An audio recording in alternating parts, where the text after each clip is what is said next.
amin amin ya rabbal alamin. Kami menyampaikan terima kasih kepada seluruh donatur Nurul Hayat, baik yang hadir ataupun yang tidak hadir, atas segala partisipasinya sehingga program-program Nurul Hayat bisa terlaksana dengan baik dan lancar. Alhamdulillah, para jamaah hadirin hadirat rahimakumullah, di tahun ini dan di bulan ini program bedah rumah ada yang sudah berjalan, ada yang dalam proses. Insyaallah bedah rumah akan kita laksanakan 8 rumah. Ini program baru. Alhamdulillah, salah satu program bedah rumah ini kita prioritaskan yang sangat-sangat butuh. Contohnya program kita atas nama Ibu Akmi. Beliau hidup di bawah rumah yang sangat sederhana. Kalau hujan kehujanan, ukurannya 2,5 dikali 3 meter. Di depan pakai gedek, di samping kanan pakai gedek, di belakang pakai gedek, di samping kiri itu hanya sebatas pembatas penutup pakai kain bekas sarung. Jadi kalau hujan kehujanan dan tidak bisa menghindar karena panjangnya 3 meter, lebarnya 2,5 meter. Buka pintu langsung tempat masak. Di sebelah sini hanya berukuran 1 meter dikali 2 itu tempat tidur plus tempat sholat. Di sebelahnya itu tidak ada dindingnya, tidak ada gedeknya, tapi hanya sebatas bekas sarung.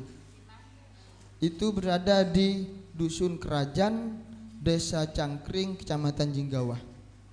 Dan alhamdulillah ini sudah kita dalam proses, mohon doanya. Dan banyak kalau kita melihat di daerah kota mungkin atau di pinggir jalan raya enggak ada yang seperti ini. Ternyata itu tidak hanya satu. Dan banyak yang hampir serupa di bawah itu ya tanah. Dan beliau kenapa di sebelahnya itu ada rumah. Jadi beliau agak lumayan tidak kena hujan. Kalau hujan karena tertutup dengan rumah gedek yang sebelahnya, sehingga dia ditutup dengan bekas sarung. Mungkin kalau kita nggak mungkin lah ada yang sampai sebegitu.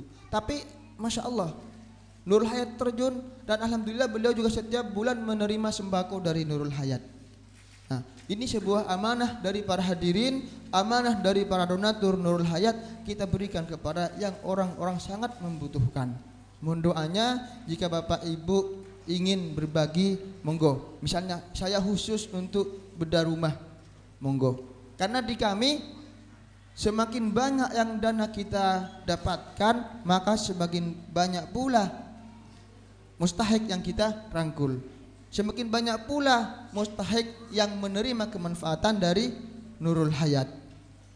Itu Bapak Ibu hadirin hadirat yang dirahmati Allah.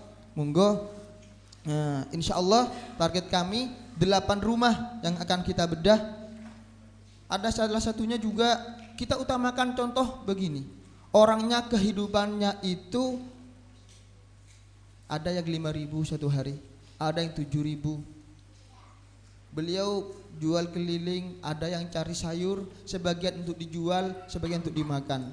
Itu pun kadang nggak cukup, apalagi membenahi rumahnya.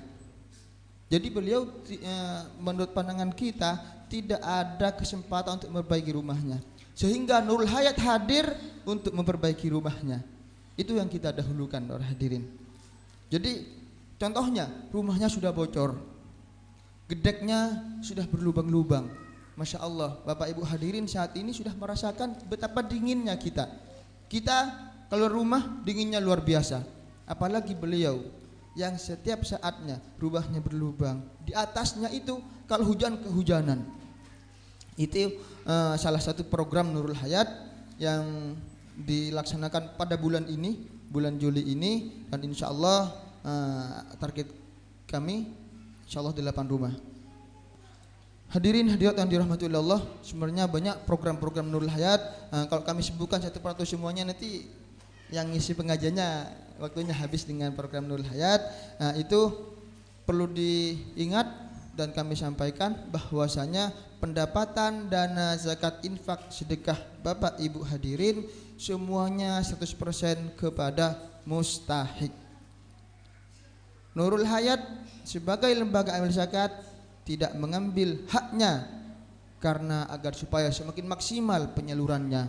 Lalu operasional dan gaji karyawan kita diambilkan dari laba usaha akikoh siap saji. Nah, dari itu saya mengajak Bapak Ibu hadirin apabila belanja atau melaksanakan akikoh melalui Nurul Hayat berarti sekaligus mendukung program-program kemanfaatan untuk umat. Dan juga saat ini kita melayani hewan kurban baik disalurkan ke Nurul Hayat ataupun juga dikirim ke rumah Bapak Ibu atau kepada masjid atau lembaga. Kita melayani kurban.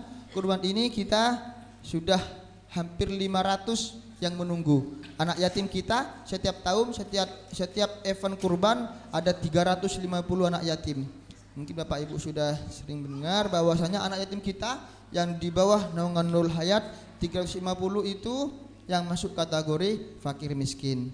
Janda tua duafa kita yang setiap bulan itu 75, yang 75 lainnya itu enggak tiap bulan, kadang-kadang karena lebih mampu kita pindah-pindah.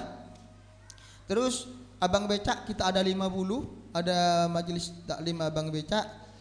Mereka itu abang becak, bunda yatim, janda tua duafa yang seperti tadi rumahnya, inilah anak yatim, inilah yang nanti akan menerima hewan kurban jenengan. Jika Bapak Ibu melaksanakan kurban lalu disalurkan melalui Nurul Hayat, beliau-beliaulah yang akan menerima hewan kurbannya. Beliau kehidupan sehari-harinya yang pendapatannya 5.000 dengan hanya berusaha menjual sayur, sebagian dimasak sendiri, sebagian dijual, hasilnya dibuat beli beras. Berasnya kadang beras putih katanya enggak sampai. Alhamdulillah terbantu dengan program janda tua duafa yang setiap bulan memberi sembako. Alhamdulillah lagi nanti kalau pas bulan Zulhijjah mendapatkan daging kurban. Mungkin bagi kita makan daging sapi dan kambing mungkin sudah terbiasa, tapi bagi beliau-beliau itu sesuatu hal yang sangat luar biasa. Bagi mereka hewan kurban Anda jika disalurkan melalui Nurul Hayat sungguh sangat berharga dan sungguh menjadi kebahagiaan tersendiri. Demikian sambutan dari kami, kurang lebihnya mohon maaf.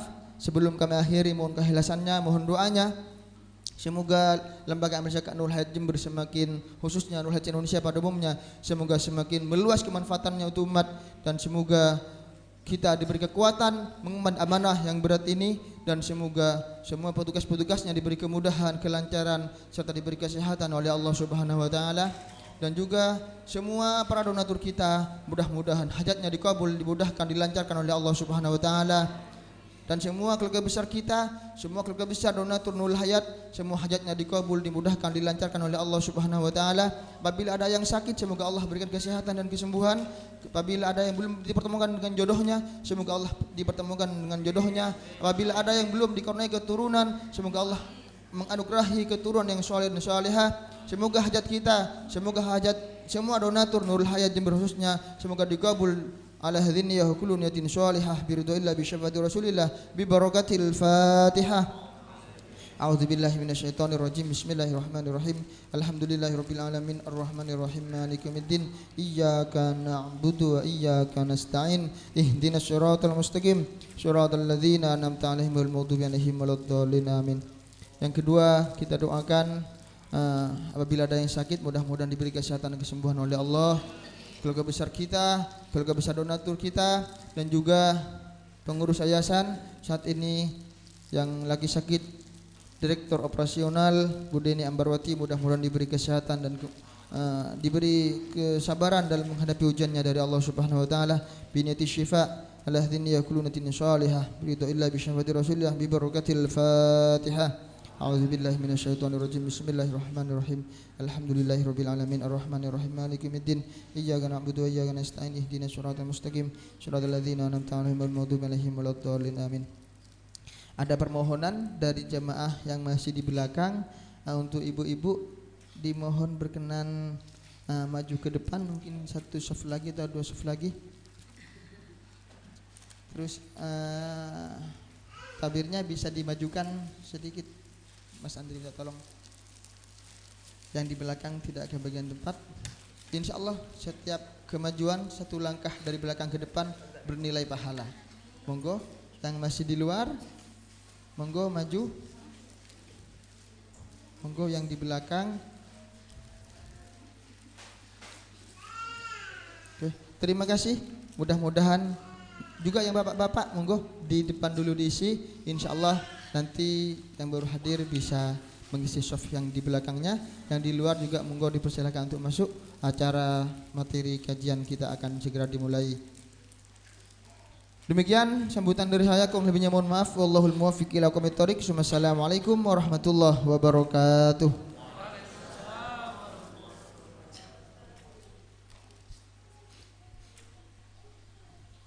Demikian sambutan yang telah disampaikan. Untuk acara yang selanjutnya yaitu Mau'idatul Hasanah yang akan langsung disampaikan oleh Habib Muhsin Al-Habsi dengan tema ingin dapat cintanya, ikuti langkah kekasihnya. Waktu dan tempat kami haturkan.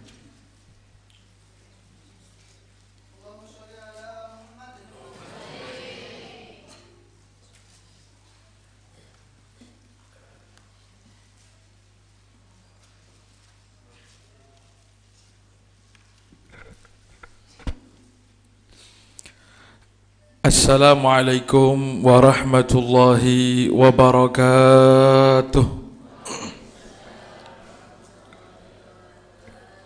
Innal hamdalillah nahmaduhu wa nasta'inuhu wa nastaghfiruh wa na'udzu billahi min shururi anfusina wa min sayyiati a'malina. May yahdihillahu fala mudilla lahu ومن يضلل فلن تجد له وليا مرشدا. اللهم صل وسلم وبارك على سيدنا وحبيبنا وقرة أعيننا محمد مفتاح باب رحمة الله عدد ما في علم الله صلاة وسلاما دائمين متلازمين بدوام ملك الله وعلى آله وصحبه ومواله ولا حول ولا قوة إلا بالله. رب اشرح لي صدري ويسر لي أمري واحلل عقدة من لساني يفقه قولي. أما بعد، اللهم لا سهل إلا ما جعلته سهلا وأنت تجعل الحزن إذا شئت سهلا. اللهم سهل لنا حفظ العلوم وهب لنا وسيع الفهوم بجاه النبي المعصوم وآله وصحبه أجمعين آمين يا رب العالمين. Hadirin wal hadirat, para jamaah, bapak-bapak, ibu-ibu, khususnya daripada takmir Masjid Darussalam ya, dan juga pengurus daripada Lembaga Amil Zakat Nurul Hayat, serta hadirin wal hadirat rahimakumullah. Syukur kehadirat Allah Subhanahu wa taala, pagi hari ini kita dituntun langkah kita oleh Allah Subhanahu wa taala untuk menuju ke tempat-tempat kebaikan seperti ini. Mudah-mudahan ini menjadi alamat bahwasanya kita akan digiring oleh Allah Subhanahu wa taala menuju surganya Allah Subhanahu wa taala. Amin amin ya rabbal alamin. Dan sebagaimana kita berkumpul di taman-taman surga, pengajian-pengajian, maka mudah-mudahan kita juga kelak berkumpul di taman surga yang ada di akhirat. Amin amin ya rabbal alamin. Hadirin wal hadirat rahimakumullah. Ada salah satu pesan ulama. Ada salah satu pesan ulama yang beliau mengambil intisari daripada hadis-hadis Nabi, ayat-ayat Quran, disusun oleh para ulama. Beliau menyebutkan ada 3 hal, ada 3 pasang hal, 3 gandengan. Napa gandengan itu? Pasangan nggih. Tapi yang pasangan bukan manusia kalau ini Pak, tapi amal kebaikan di hadapan Allah Subhanahu wa taala. Yang dikatakan oleh para ulama, amal ini harus berpasangan satu dengan yang lainnya. Jadi ada 3 pasangan. Pasangan pertama, pasangan kedua, pasangan ketiga. Yang mana satu pasangan dengan pasangan yang lainnya, antara satu dengan yang lainnya harus saling terkait. Kalau satu dilaksanakan, yang satu tidak, maka tidak ada gunanya mengamalkan di hadapan Allah Subhanahu wa ta'ala. Kita mulai yang pertama. Yang pertama ya, nomor 1 kita mulai. Yang pertama dikatakan oleh para ulama, Allah selalu menyebutkan, Allah selalu menggandengkan antara urusan kepada Allah dengan urusan kepada Kanjeng Nabi Muhammad sallallahu alaihi selalu. Allah ketika berfirman, atiullaha wa atiur rasul, selalu. Bahkan ketika kita syahadat, tidak sah syahadatnya seseorang kecuali nyebut baginda Nabi Muhammad sallallahu alaihi wasallam. Sallallahu alaihi Muhammad. Jadi kalau ada orang mempeng, saya syahadat percaya saya sama Allah, tapi kalau Nabi Muhammad saya tidak mati percaya, tidak sah, masih belum Islam, Pak. May yuti'illaha war rasul, atiullaha wa atiur rasul, selalu bergandengan. Siapa yang cinta kepada Allah harus cinta kepada Rasul. In kuntum tuhibbunallah fattabi'uni, kata Allah Subhanahu wa taala. Kalau kalian betul-betul cinta kepada Allah, ikuti saya, ya. Sehingga ketika ada orang yang mungkin cinta hebat ibadah, Pak, Bu, hebat ibadah, tapi ternyata sama Nabi Muhammad biasa, maka kecintaan kepada Allah yang luar biasa juga akan dianggap biasa. Dulu di zaman Nabi Muhammad SAW diriwayatkan di dalam Sahihul Bukhari, riwayat daripada Sayyidina Ali karramallahu wajhah, juga disebutkan oleh Al-Imam Muslim di Sahih Muslimnya. Jadi dalilnya begitu kuat, Pak. Dulu pernah di zaman Nabi Muhammad SAW, satu waktu Nabi Muhammad itu pernah duduk bersama para sahabat bagi-bagi ghanimah atau bagi-bagi hadiah. Ketika itu datang hadiah dari satu negeri dikirim sama satu raja. Begitu banyak hadiah tersebut mau dibagi-bagikan oleh Nabi Muhammad SAW kepada para sahabat. Nabi Muhammad bagi-bagi, sahabat diam semua, Bu, Pak, diam, sahabat semuanya nunggu, ya. Sampai ketika Nabi Muhammad dilihat oleh sahabat satu, mungkin kalau zaman sekarang nih hadiahnya jutaan, Pak. Nabi Muhammad semua hadir maju 1 juta, hadir maju 1 juta, hadir 1 juta, ya. Niki 1 jutaan, Bu, dihadir. Ada pembagian enggak? Enggak. Tapi pahala dari Allah insya Allah lebih berjuta-juta, nggih.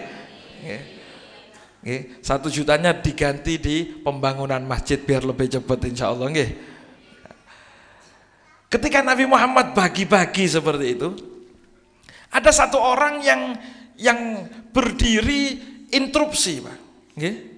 Nabi Muhammad SAW bagi-bagi, dilihat oleh para sahabat 1 juta, 1 juta, 1 juta. Ada beberapa orang yang maju ketika itu, yang ternyata dilihat oleh para sahabat, mereka memang orang besar, orang, kalau bahasa kita, orang tetua kampung, tetua suku, ya. Tapi perjuangan di dalam Islam ini belum ada karena beliau baru-baru masuk Islam, ya. Baru masuk Islam. Yang lain 1 juta. Kalau bahasa kita ini nggih, mendekatkan saja. Yang lain dibagi ini sama Kanjeng Nabi 1 juta. Ada 3 orang atau 4 orang di riwayat mengatakan dibagikan oleh Nabi Muhammad berkali lipat. Mungkin yang lain 1 juta, ini 10 juta sendiri. Nggih. Mungkin kalau sampai dibagi-bagi, Pak, yang di depan ini dikasih 10 jutaan. Terima apa enggak sampean? Hah? Terima? Apa? Enggak wis, lek ngono 1 juta dibalekna wis. Ngono sing ngono kok 10 juta yang itu. Kalau saya cuma 1 juta karuan ndak usah, gitu. Kan ndak nggih.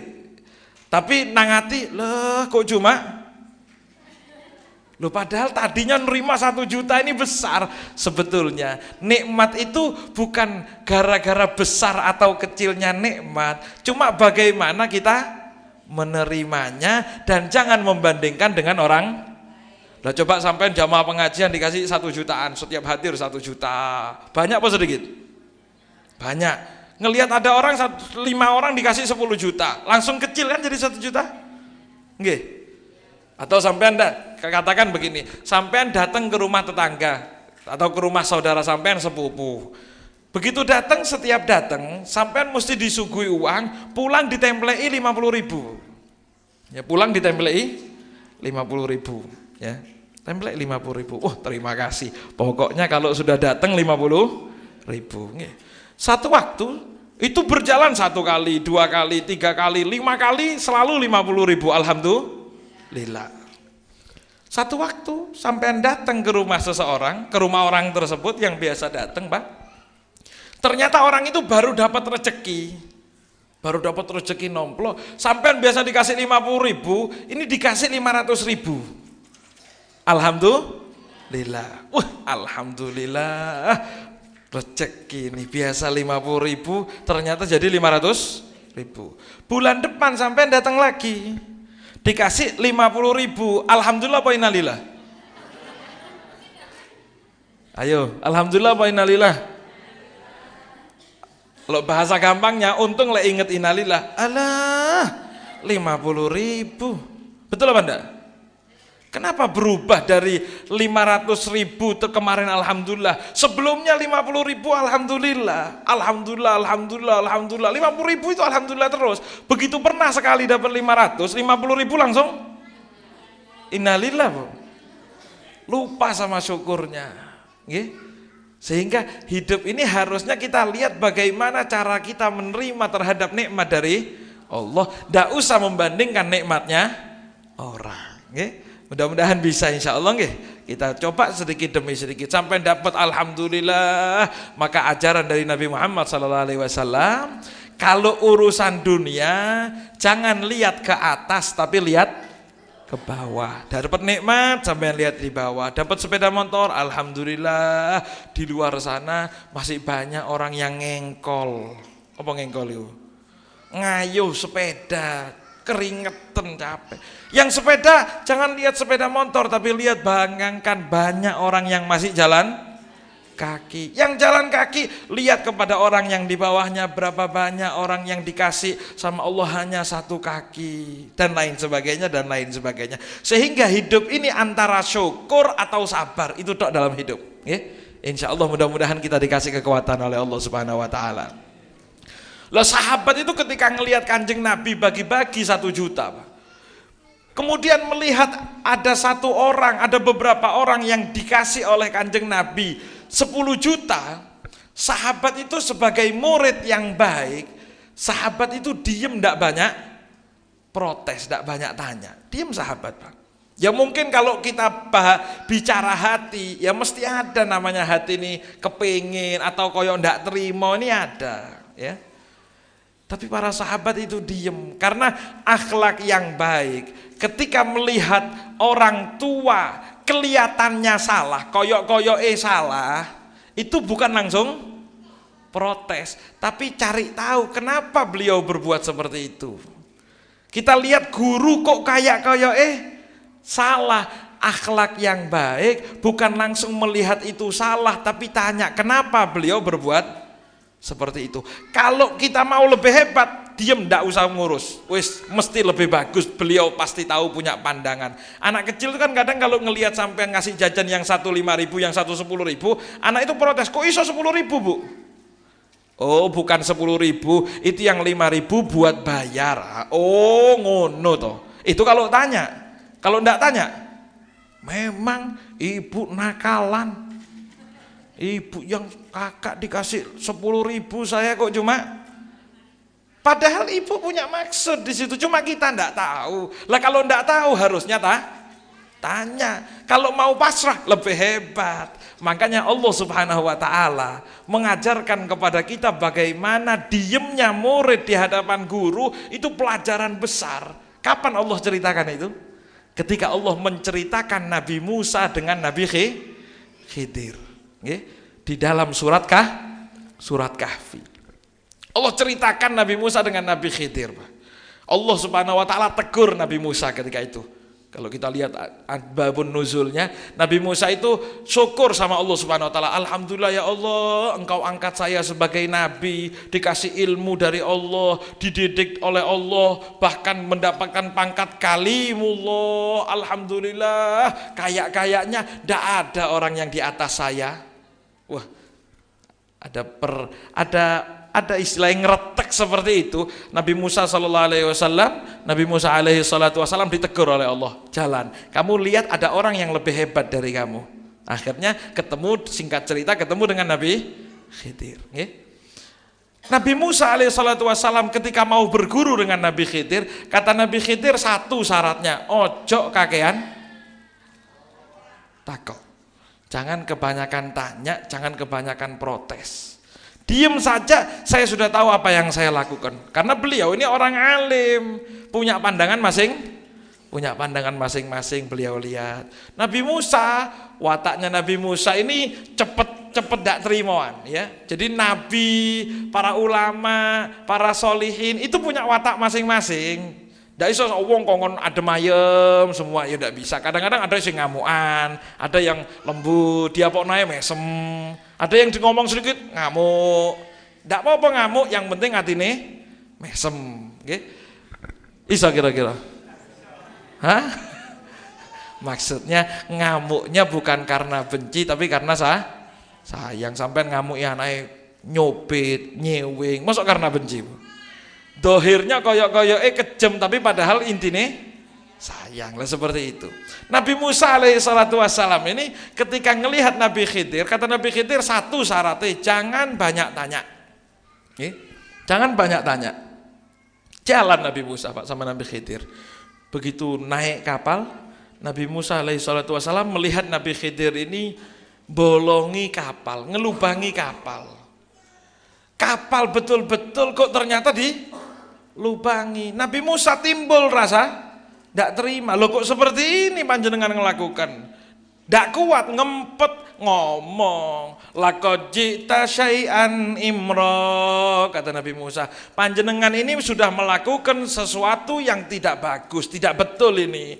Apa kok perahu, kapal bagus-bagus kok dilubangi? Tidak betul ini. Apa kata Nabi Khidir? Kan sudah saya bilang jangan banyak tanya, sudah diem saja. Bukan karena salah, cuma belum tahu. Bukan salah, belum tahu. Nabi Musa, oh iya saya salah, diem. La tu'akhidni bimana situ, kata beliau. Ya saya lupa, jangan langsung ngamuk ta. Jangan langsung ngamuk, kata Nabi Khidir. Saya kan cuma lupa, kata Nabi Khidir. Ya sudah, monggo jalan lagi. Sampai kapal itu, sampai kapal itu di pinggir sungai. Pinggir sungai, kapal kok nang sungai. Sampai di pinggir laut, ke pesisir pantai, nemu anak kecil, Bu. Nemu anak kecil, diriwayatkan dikodong, dipatahkan lehernya, meninggal anak ini. Nabi Musa tidak terima. Kelihatannya salah apa betul nih, Pak? Ada anak mainan kok langsung main krek. Ya Allah, Nabi Musa gejolak jiwa syariatnya, ya. Di dalam hukum ini ada syariat. Syariat itu dohirnya hukum, koyok-koyoknya begitu. Tapi ada hukum yang lebih tinggi di antara itu, diajarkan oleh Nabi Khidir yang namanya hakikat. Jadi kalau orang metenteng syariat tok, nanti akhirnya jadinya ngamuan. Karena kelihatannya orang salah, ndak mau tahu. Tapi kalau orang sudah belajar hakikat, tapi syariatnya harus belajar, nggih. Bukan hakikat tok. Engko akhirnya sholat, ndak usah sholat. Sing penting eling. Yang penting inget. Nah itu hakikat tok tanpa tidak boleh juga. Syariat tok tidak pakai hakikat, sama kayak Nabi Musa. Pokoknya salah ngono tok. Ya, Nabi Musa diajarkan oleh Allah, bukan Nabi Musa salah, pelajaran buat kita. Nabi Musa ketika ngelihat Nabi Khidir seperti itu, Nabi Musa nyaut, laqad ji'ta syai'an nukra. Kalau tadi laqad ji'ta syai'an imra, kalau sekarang langsung nukro. Apa nukro? Mungkar. Nabi Khidir tidak bisa sampai seperti ini. Ini sudah mungkar, sudah salah ini, ngawur sampean ini ya. Kata Nabi Khidir, sudah. Ya, sekali lagi kamu tanya, sekali lagi kamu protes, get out. Kamu saya N. Baik bahasane wong dhisik. Ya. Kamu saya selesai kalau kamu tanya sekali lagi. Oh iya ya, minta maaf lagi Nabi Musa, Pak. Jalan lagi Nabi Khidir. Karena jalan begitu panjang, perjalanan panjang, kehabisan bekal, minuman habis. Nabi Musa dengan Nabi Khidir ini masuk ke rumah, notok rumahnya orang-orang, ngetuk pintu, minta makanan, tidak dikasih. Ya sudah, minta minum saja aqua, tidak ada yang kasih. Minta minum tidak ada yang dikasih. Oke? Saya tidak minta sudah dikasih, alhamdulillah Bu. Baik sampai Masya Allah. Mudah-mudahan Allah yang balas. Nabi Musa sama Nabi Khidir jalan minta air, tidak ada yang ngasih. Berjalan muter keliling kampung, tidak ada yang ngasih. Sampai akhirnya beliau melihat ada satu rumah yang akan roboh. An yang qadda fa'aqamah, kata Nabi, kata Allah Subhanahu wa taala dalam surat Kahfi. Ya. Melihat ada satu rumah yang akan roboh, akhirnya Nabi Khidir dengan Nabi Musa oleh Nabi Khidir diajak, Nabi Musa diajak. Untuk apa? Untuk bedah rumah. Berarti Nurul Hayat ini niru Nabi Khidir. Ada dalilnya bedah rumah? Ada. Sopo? Nabi Khidir. Nggih. Mudah-mudahan diniatkan ikut Nabi nggih Ustaz. Jadi bedah rumah ini enten dalili. Endi? Nang di mana? Di surat Surat Kahfi. Nggih. Jadi sampean kalau ngelakukan ayo monggo. Silahkan amal baik apa? Ternyata bedah rumah ada. Siapa yang bedah rumah? Bukan orang biasa, Pak. Bu, yang bedah rumah siapa? Nabi. 2 orang nabi jadi tukang. Bayangkan, kita ini alhamdulillah tidak disuruh sama Nurul Hayat lek sampean nyumbang melok bangun kan enggak nggih. Enggak, Ustaz. Apa disuruh yang nyumbang harus ngikut naruh bata enggak? Alhamdulillah cuma ngasih, alhamdulillah pahala dapat, keringat tidak keluar, alhamdulillah syukur ya, ada wasilah itu namanya. Nabi Musa sama Nabi Khidir ini jalan. Ketika sudah ngelihat rumah mau roboh, Nabi Musa diajak oleh Nabi Khidir, ayo Musa jalan. Ini rumah mau roboh, dibangun.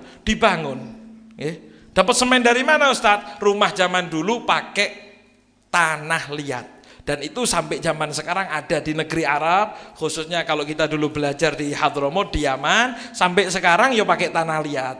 Jadi tanah liat dicampur jelami untuk memadatkan, didajikan kayak batako seperti itu, dijemur, baru dibangun. Ya. Ini yang jadi tukang Nabi, 2 orang Nabi. Nabi Musa begitu diajak ya nurut, tapi ya sama ngomel, sak kampung melit, ada rumah mau roboh kok malah ditolong. Air saja tidak mau nolong kok saya disuruh bangun rumah. Oh, Nabi Khidir begitu dengar Nabi Musa kok protes, kata Nabi Khidir, sekarang selesai urusan kamu dengan saya. Ya, selesai. Tapi saya harus menjelaskan alasan kenapa saya melaksanakan itu semua. Dijelaskan oleh Nabi Khidir. Singkat cerita Nabi Khidir bilang ke Nabi Musa, kenapa waktu ada di kapal dulu, kapal bagus-bagus kok saya lubangi? Apa kata Nabi Khidir? Wa kana wara'ahu malikun ya'khudhu kulla safinatin ghasba. Di belakang mereka, wa kana wara'ahu, di belakang mereka. Itu Pak, Bu, nggih. Wara'ahu artinya di belakang. Bahasa Arabnya waro' itu artinya belakang. Nggih. Di belakang mereka. Jadi ketika mau berlayar ini, mau kapal ini jalan, kata Nabi Khidir, dilubangi sama Nabi Khidir. Kenapa? Karena di belakang mereka ada malikun, ada satu raja ataupun orang yang berkuasa, ya'khudhu kulla safinatin ghasba, mengambil perahu-perahu yang bagus-bagus dirampas, alias perampok. Saya mau tanya, perampok itu ada di tengah laut atau di pesisir pantai? Hah? Perompak ya? Kalau istilahnya di laut kan perompak itu di tengah laut atau di pesisir pantai? Berarti di depannya Nabi Khidir atau di belakangnya Nabi Khidir? Hah? Di depan atau di belakang? Ayo. Di depan atau di belakang? Kalau di belakang berarti sudah lewat, wis aman lah, apa kok dilubangi? Sudah aman kan? Berarti waro'ahu itu di belakang atau di depan? Ayo bingung sampean. Muhammad kan? Warok itu artinya belakang. Saya mau tanya, Nabi Khidir alasan kenapa saya lubangi? Karena waro'ahu malikun, di waroknya dia, di warok kita ini ada malikun, ada perompak, bahasa gampangnya gitu. Saya mau tanya, perompaknya sudah lewat apa masih mau ketemu? Mau ketemu apa masih lewat, sudah lewat? Karena dilubangi biar kelihatan jelek, kalau jelek enggak dirampas kan gitu. Di belakang apa di depan? Di belakang apa di depan? Di belakang. Wes lewat. Selamat berarti. Lah berarti ada di ayo di depan apa di belakang? Kok mencela-menceling ini? Di depan apa di belakang? Ayo. Wes satu jawaban terakhir wes. Di depan apa di belakang? Jelas di depan nggih. Lah itu ternyata sampean lihat terjemahan Al-Qur'an, itu tulisannya dan di depan mereka. Loh, berarti sing bikin terjemah ini salah. Lah itu gunanya kalau sampean belajar sama Mbah Google, sama Syekh Google, ya jadinya begitu. Ya, Syekh yang penuh cahaya, betul nggih? Karena sampean lihat begini hidup Bu, bercahaya. Belajar Al-Quran, belajar hadis, itu tidak bisa dari internet saja, perlu kalau tidak pakai guru, akhirnya yang sampean pahami ketika ada orang mengartikan. Nah, kan sampean sekarang sudah mengartikan kan, sudah mau mengambil sedikit tafsir bahwasanya waro'ahu di kalimat itu artinya di depan apa di belakang? Di depan. Tapi kalau sampean arti ini letterlek, ngikuti terjemah tok, arti waro'ahu dan ada di belakang mereka, rusak ceritanya sampean. Ceritanya Nabi Khidir dan Nabi Musa ini selesai rusak. Itu artinya belajar Quran dan belajar hadis itu tidak segampang baca terjemah. Orang sekarang tidak baca terjemah Al-Quran nyalahkan gurunya sudah. Betul. Baca Al-Quran sedikit terjemah, pemahamannya kayaknya begini. Ini buktinya, ini dalilnya begini. Sak kampung dibilang salah. Naudzubillah min. Lah waro'ahu di situ artinya di belakang, bukan di belakang ini, tapi di belakang peristiwanya, alias berarti tempatnya di depan apa di belakang? Tempatnya di depan, maksudnya di belakang itu peristiwanya, berarti artinya di depan apa di belakang? Di depan, makanya diterjemah ditulis berarti terjemahnya salah apa benar? Kayak salah, tapi itulah yang, lah zaman sekarang seperti itu kan Bu, ya. Banyak orang yang menunjukkan dalil ketika orang awam yang menjawab, "Loh iya ya, betul saya setuju sama sampean. Ayo dilabrak wong iku memang ngawur, Pak Yai iku." Akhirnya yang dipikir salah adalah Pak Yai, kiainya dipikir salah. Orang dulu dibilang salah. Para ulama sejak zaman dulu dibilang salah. Kenapa? Bukan salah ayatnya, tapi salah memahami ayat. Ngerti nggih? Berarti sekarang setuju warok itu di depan. Hah? Kok bingung mana? Warok itu tetap artinya di belakang, tergantung tafsirnya. Siapa yang ngerti? Ya yang ngerti para ulama. Siap ikut ulama Bu? Siap ikut ulama Pak? Jangan ikut Syekh Google. Kalau memang sampai urusan dunia, monggo Syekh Google Bu. Atau urusan-urusan yang sudah jelas, monggo Syekh Google. Tapi berguru 100% tanpa guru, kemudian di HP saja, diterjemah saja, di kitab toh, akhirnya salahnya lebih banyak daripada benar. Makanya dikatakan oleh para ulama, man kana syaikhuhu kitabuhu fa khata'uhu aktsar min shawabihi. Siapa yang gurunya itu adalah kitab, maka salahnya akan lebih banyak daripada benar. Apa kitabnya yang salah? Bukan kitabnya yang salah, cuma memahaminya yang salah. Akhirnya orang yang benar dibilang salah. Sampai mana ini tadi Bu? Melayurin nado gitu. Jangankan memahami ayat Quran, jangankan memahami ayat Al-Quran, hadis-hadisnya Nabi, sabda-sabdanya Nabi, jangankan kejauhan memahami itu Pak. Memahami SMS saja, kadang-kadang ya tergantung siapa yang baca, betul? Kan nggih. Sampean SMS suaminya lagi repot, suaminya Bu Pak, sampean kalau pulang kerja nitip ini ya. Karena suaminya sampean bingung, repot, akhirnya jawab iya. Sampean baca, iya. Kok kedem sampean? Loh, jawabannya iya. Memang wis gak sayang. Biasanya manggil iya sayang. Ini kok cuma iya tok. Wih, diterjemahkan sendiri ngamuk-ngamuk karepe. Betul. Pengalaman, Pak. Pengalaman. Ngamuk-ngamuk karepe. Padahal SMS-nya coba sampean bacanya mesem. Iya. Seneng berbunga-bunga. Alhamdulillah. Suami saya perhatian. Tapi ketika mocone ngamuk, iya, loh kok seperti ini? Waduh ngamuk. Itu baru memahami teks SMS, teks WhatsApp. Bagaimana ketika memahami teks Al-Quran yang penuh makna, kemudian kita bilang, ayo ngaji Al-Quran saja, langsung ngaji hadis, tidak usah ikut-ikut para ulama yang mungkin bisa salah, ikut sama Kanjeng Nabi dan ikut sama Allah yang tidak mungkin. Itu memang benar omongan. Tapi kalau mau ikut langsung akhirnya jadinya yang ngawur seperti itu. Oke, salah kaprah. Berarti kita harus ikut ulama. Ulama bisa salah, bisa. Cuma kalau dibandingkan salahnya ulama sama salahnya kita, ya karuan melok sing salah ulama. Tapi kan ulama mau saatnya ngawur, Pak. Ya. Nah, kembali. SMS saja bisa salah. Apalagi Al-Quran menerjemahkan begini, akhirnya tukaran, dalilnya sama, hadisnya sama, ayatnya sama, tapi tukaran, berantem gara-gara ayat yang sama. Karena memahami yang beda.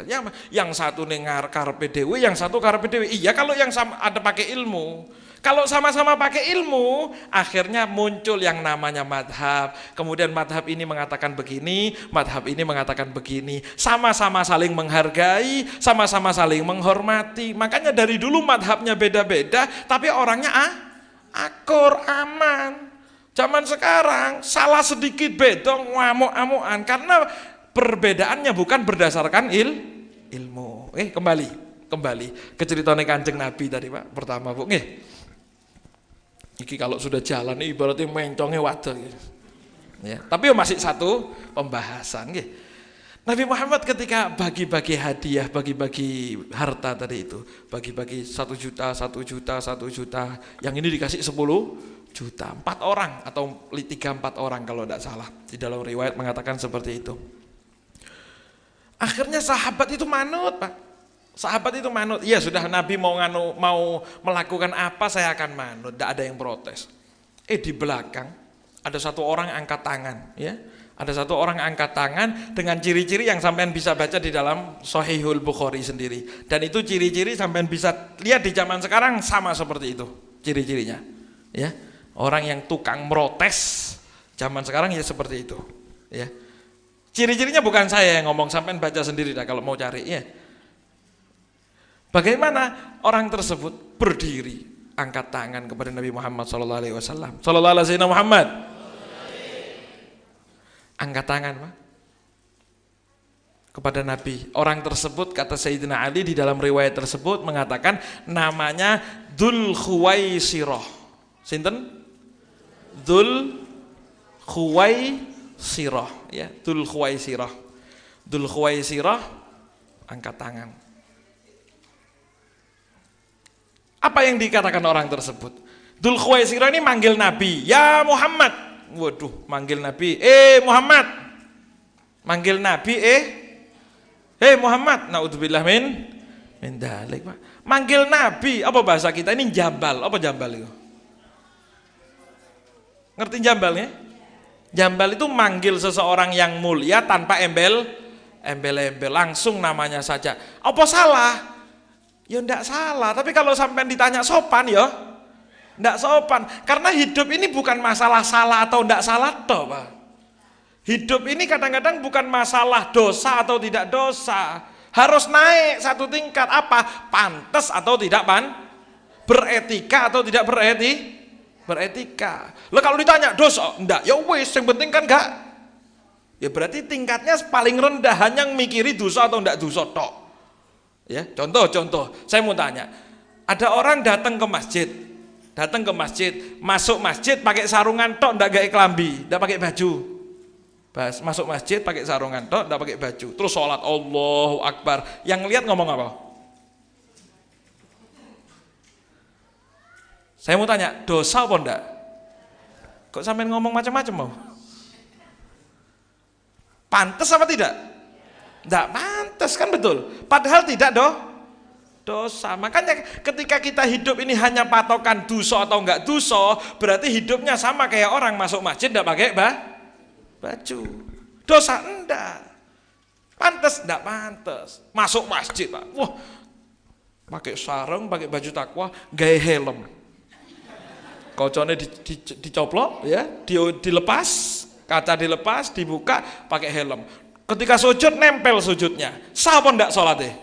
Sah apa enggak? Sah apa tidak? Yang penting apa namanya? Bathuk iki apa bathuk iki? Dahi ini nempel kan sah, betul. Cuma salat nang masjid apa mana terus dadi imam. Imam Assalamualaikum, imam ditarik ambek makmum pasti. Sampean kesambet nang ndi iki? Sampean ini kesambet di mana? Kerasukan di mana? Kan betul. Padahal sah apa tidak salatnya? Karena hidup ini bukan hanya urusan sah atau tidak sah, tapi urusannya kadang-kadang lebih dari sekedar sah atau tidak sah. Hidup ini bukan hanya sekedar boleh apa tidak boleh, tapi hidup ini kadang-kadang adalah urusan pantas atau tidak pantas. Ya, sampai mau misalnya mengatakan apa namanya, sholat lah katakan, imam wiritan sampai sholat di sini, katakan nggih, misal contoh. Ada orang wiritan, imam wiritan, makmum wiritan, apa namanya? Atau jangan wiritan, sholat Jumat lah katakan, sholat Jumat. Imam khutbah, ada orang masuk ke masjid, datang ke shaf pertama, misalnya ngelihat ada kosong, masuk ke sini, terus sholat sunnah, Allahu Akbar. Memang sebetulnya seperti itu. Orang masuk masjid tetap sholat sunnah tahiyatul masjid, kan nggih? Betul nggih? Bahkan ketika khotib sedang berkhutbah pun kalau bukan di akhir khutbah tetap sunnah untuk sholat tahiyatul masjid, sunnah. Jadi jangan salahkan sholatnya, nggih. Masuk masjid maju ke depan, Allahu Akbar. Akhirnya jamaah yang ngelihat khotib lama, ditutup ya, betul. Kita yang di belakang akhirnya tidak kelihatan sama khotib, atau minimal terganggu dengan gerak-geriknya sholat di tengah depannya imam. Saya mau tanya, sholatnya dosa apa enggak dosa? Dosa apa enggak? Tapi nyala apa enggak nyala? Nyala. Pantas apa enggak dilakukan? Enggak pantas. Kalau dia mempeng, enggak iso, kan enggak dosa. Memang harus sholat sunnah. Iya Pak, sholat tuh di sini nang jobo. Sholat di luar. Kalau sampai lihat shaf 1-0 maju setelah itu. Tapi jangan sholat di depannya khotib, kan seperti itu, nggih? Setuju? Nah, seperti itulah hidup ini. Kadang-kadang lihat aturannya, sopan santunnya dilihat. Bahkan kalau para ulama sampean lihat, ketika melaksanakan sunnah itu ternyata membuat sesuatu yang ada mudorotnya besar, sunnahnya ditinggal dulu gara-gara belani ngamankan mudorot. Contoh, sampean kalau lihat kadang-kadang ketika kita di Masjidil Haram atau ketika kita lihat di Hadramut, orang alim-alim, sholatnya ketika tahiyat akhir itu tidak sholat duduk tahiyat, duduk tahiyat kan rodok miring nih. Kalau kita bilang makan tempat lebih banyak nih. Beliau itu sholat tahiyat akhirnya sama seperti duduk biasa. Loh kalau kita lihat loh kok tidak melaksanakan sunnah. Ketika kita tanya, ya Ustadz, kenapa antum ini kok tidak melaksanakan sunnah? Kata beliau bilang apa? Kalau saya mokso tahiyat, kaki saudara saya yang di samping ini kejepit karena tempatnya sempit. Sehingga saya bela tidak usah melaksanakan sunnah, tapi bela hatinya saudara muslim. Akhirnya itu dicatat 2 pahala oleh Allah. Pahala jaga hati orang muslim, yang kedua pahala sunnah yang dia tidak bisa mengerjakan tapi sudah dia niatkan. Berarti malah yang tidak duduk tahiyat malah lebih besar daripada yang duduk tahiyat. Lah sampai seperti itu, apalagi sunnah ndak ono nyalai gede. Naudzubillah min dzalik. Nggih. Balik lagi akhirnya ndak mari-mari, Pak. Ya. Ketika Nabi Muhammad SAW ada interupsi, orang itu mengatakan, "Ya Muhammad, Muhammad." Pantas apa enggak, Pak? Manggil Kanjeng Nabi, ya Muhammad, bukan ya Rasulullah. Allah saja yang menciptakan Kanjeng Nabi. Allah itu menciptakan Kanjeng Nabi. Sampai cari di Al-Quran ada enggak Kanjeng Nabi dipanggil oleh Allah, ya Muhammad? Ada apa enggak? Sampai cari mulai dari Al-Fatihah, Bismillahirrahmanirrahim sampai An-Nas terakhir, ada enggak Allah manggil Kanjeng Nabi Muhammad dengan panggilan ya Muhammad? Ada enggak? Ada? Tidak ada. Tapi manggil Nabi lain Allah panggil dengan namanya. Allah manggil Nabi Adam, ya Adam uskun anta wa zaujukal jannah. Ada kan? Nabi Nuh Allah panggil dengan namanya, ya Nuh bid bisalamin minna. Sampai akhir ayat. Ya Ibrahim, sering dengar nggih? Ya Musa, lebih banyak lagi. Ya Isa, ada nggih? Ya Zakaria, ada nggih? Ada. Ya Muhammad, ada enggak? Ada enggak? Tidak ada, Pak. Mengajarkan kepada kita bagaimana akhlak. Padahal Allah kalau mau manggil jambal kan pantas orang yang menciptakan. Ya, kan Allah menciptakan Nabi Muhammad pantas, tapi mengajarkan kepada kita bagaimana akhlak kepada seorang nabi. Nabi Muhammad dipanggil oleh Allah dengan panggilan ya ayyuhan nabiyyu, ya ayyuhar rasulu, ya ayyuhal muzzam, ya ayyuhal muddats. Panggilan-panggilan sayang kepada Nabi Muhammad sallallahu alaihi wasallam. Sallallahu alaihi Muhammad. Sallallahu alaihi Muhammad. Lanjut gimana? Sak jam ini. Oh belum. Ya, setengah jam sih. Ya. Panggilan-panggilan Allah mengajarkan kita untuk hormat kepada Nabi Muhammad SAW. Loh bagaimana kok ada umatnya manggil Kanjeng Nabi jambal? Pantas apa tidak? Kadang-kadang sudah jambal, sudah manggil Nabi Muhammad dengan panggilan Muhammad, tok masih dalil, Pak. Ngerasa bener. Ini kan lebih parah. Pakai dalil ketika ditanya, sampean kok manggil Nabi Muhammad, kok tidak mau pakai Sayyidina Muhammad? Ya, sebetulnya di dalam khilaf sholat, apalagi khususnya di dalam sholat, Allahumma sholli ala Muhammad sama Allahumma sholli ala Sayyidina Muhammad itu sudah ada khilaf mulai dulu. Cuma salahnya ketika sampean tidak pakai Sayyidina, ngilok-ngilok no, menghina-hina orang yang pakai Sayyid. Tapi khilafnya ulama di dalam sholat. Di luar sholat, khilafnya ulama tidak ada yang menghina ataupun mengatakan kurang bagus, tidak ada. Di luar sholat tidak ada. Kalau di dalam sholat ada makruh. Masih ada yang bilang tidak usah Sayyidina, ya. Tapi ada yang bilang tidak, tetap Sayyidina. Sebagian ulama bilang gitu. Tapi kalau di luar sholat tidak ada. Tapi ada ulama yang ngakunya ulama ataupun orang yang ngerosok dirinya pinter, ngaku bahwasanya ini dalilnya. Kalau ada orang yang pakai Sayyidina itu berarti salah. Dalil. Kenapa? Ada hadis ini, hadisnya. Nabi itu ketika ditanya sama sahabat, ya Rasulullah, bagaimana kami bersolawat kepada antum ya Rasulullah? Kalau kami ini mau solawat kepada panjenengan ini bagaimana caranya?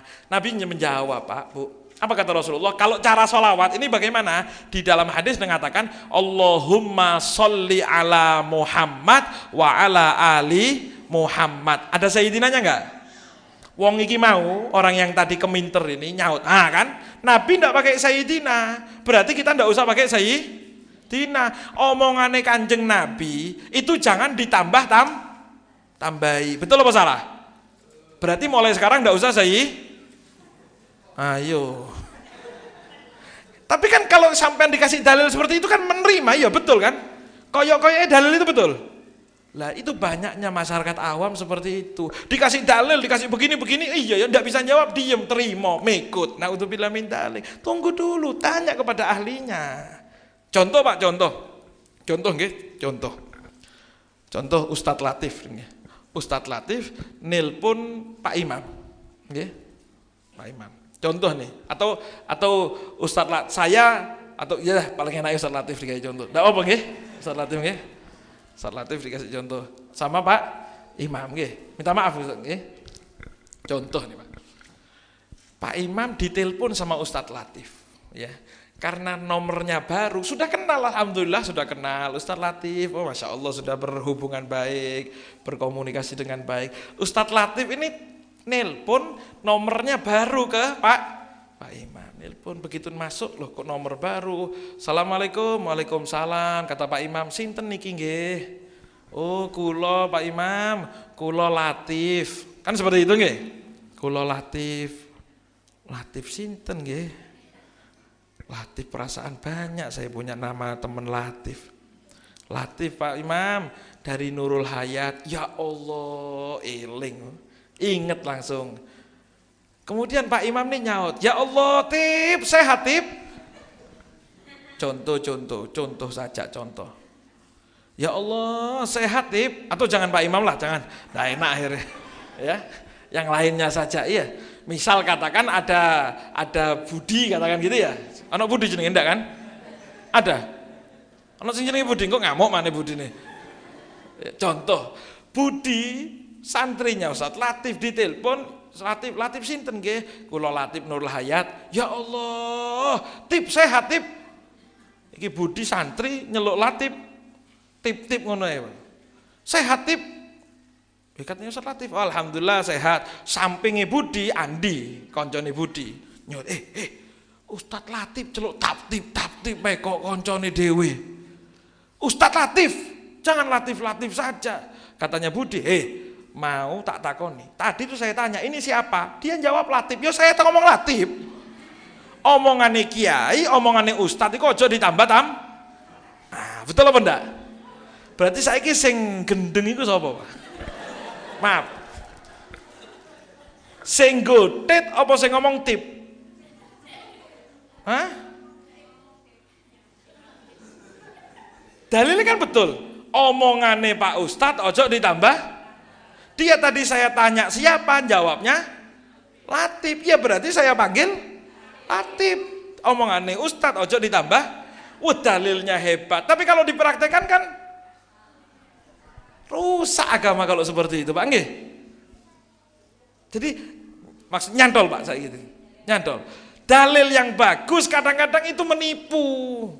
Tergantung cara menempatkan dalil tersebut. Makanya ada istilah usul fikih, ada pelajaran-pelajaran balaghah, ada pelajaran mantik dan lain sebagainya. Dalil yang betul bagaimana? Loh, mosok sih Ustadz Latif ketika ditanya, "Ini siapa?" Walaupun santrinya, walaupun santri. Niki sinten nggih? Kula Ustadz Al-Alim Al-Allama Al-Wali Al-Arif Billah Ustadz Latif. Kira-kira seperti itu, Bu? Kan tidak mungkin. Beliau dengan ketawaduannya, mesti ketika ditanya siapa, ya jawabnya namanya saja Latif. Kita yang paham siapa beliau, harusnya nyaut sesuai kondisi beliau. Siapa? Lah kita nyaut walaupun beliau bilang Latif, sekarang nambahi apa ojo ditambahi? Berarti sampai nambahi omongannya Ustadz. Ya iya, dalam masalah ini harus ditambahi. Karena beliau mengatakan Latif bukan karena beliau pantas untuk dipanggil Latif untuk santrinya, tapi beliau dengan ketawaduannya. Loh, masuk Kanjeng Nabi itu ketika ditanya, "Ya Rasulullah, bagaimana saya bersalawat kepada panjenengan?" Kalau sampean salawat kepada saya, katakan Allahumma sholli ala sayyidina wa habibina wa qurrati ayunina wa syafi'ina wa wasilatina Muhammad sallallahu alaihi. Tidak mungkin Pak Nabi Muhammad sombong seperti itu. Gini. Walaupun Nabi Muhammad misal bilang seperti itu kan pantas, tapi Nabi Muhammad ketika ngomong Allahumma sholli ala Muhammad, ya Allah salawatlah kepada Muhammad. Lah kita sebagai umat yang tiap hari ditolong oleh Nabi Muhammad, diselamatkan oleh Nabi Muhammad, lo masa manggil Nabi Muhammad juga Muhammad? Pantas apa enggak? Berarti sekarang hadis itu ketika kita mengatakan sholawat sampai berani nambah apa enggak? Sayyidina, ya ditambahi, tapi bukan maksud ngelawan hadis, tapi kita tahu bahwa Nabi mengatakan seperti itu karena ketawaduan Kanjeng. Berarti makanya ulama dari dulu ketika menyebut Nabi Muhammad ditambahi Kanjeng Nabi. Lah Kanjeng Nabi itu dari siapa? Ada Nabi Muhammad bilang, "Kalau sampai nyebut saya bilang Kanjeng." Ada? Tidak ada, tapi dari mana Kanjeng itu? Dari kehebatan, sopanan para ulama-ulama kita dari dulu. Kiai-kiai kita mengajarkan kepada kita, manggil Nabi Muhammad, jangan manggil jambal. Panggil dengan kalimat-kalimat mulia. Kanjeng Nabi, Nabi besar, yang mulia, dan lain sebagainya. Sallallahu alaihi wasallam Muhammad. Saya tidak mau Pak Ustadz, saya mau tetap seperti omongan Kanjeng Nabi. Monggo. Tetap mau Allahumma sholli ala Muhammad saja, monggo. Tapi mulut ini jangan nyanyil. Apa nyanyil ya? Usil. Mulut ini jangan usil kepada orang yang ngomong Sayyidina. Akhirnya sampai tuding salah, sampai tuding apalah. Naudzubillah min dzalik. Siap nggih?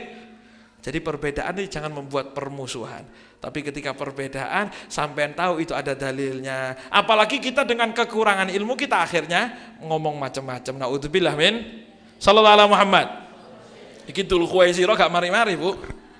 Dzul Khuwaisirah ini manggil Nabi Muhammad dengan panggilan, "Ya Muhammad." Nabi Muhammad noleh, Nabi Muhammad dikatakan adil, yang adil sampean bagi-bagi. Wih, gawat ini. Nabi Muhammad dikatakan tidak adil. Berdiri Dzul Khuwaisirah, Muhammad, yang adil sampean Muhammad. Kok kamu bagi-bagi tidak adil seperti itu? Merah wajahnya Nabi Muhammad. Sambil Nabi Muhammad menahan emosi mengatakan, in lam adil faman ya'dil. Kalau saya kamu tuduh tidak adil, kalau saya saja kepada saya kamu tidak pasrah, gimana kamu mau belajar dari keadilan? Di mana kamu mau belajar keadilan?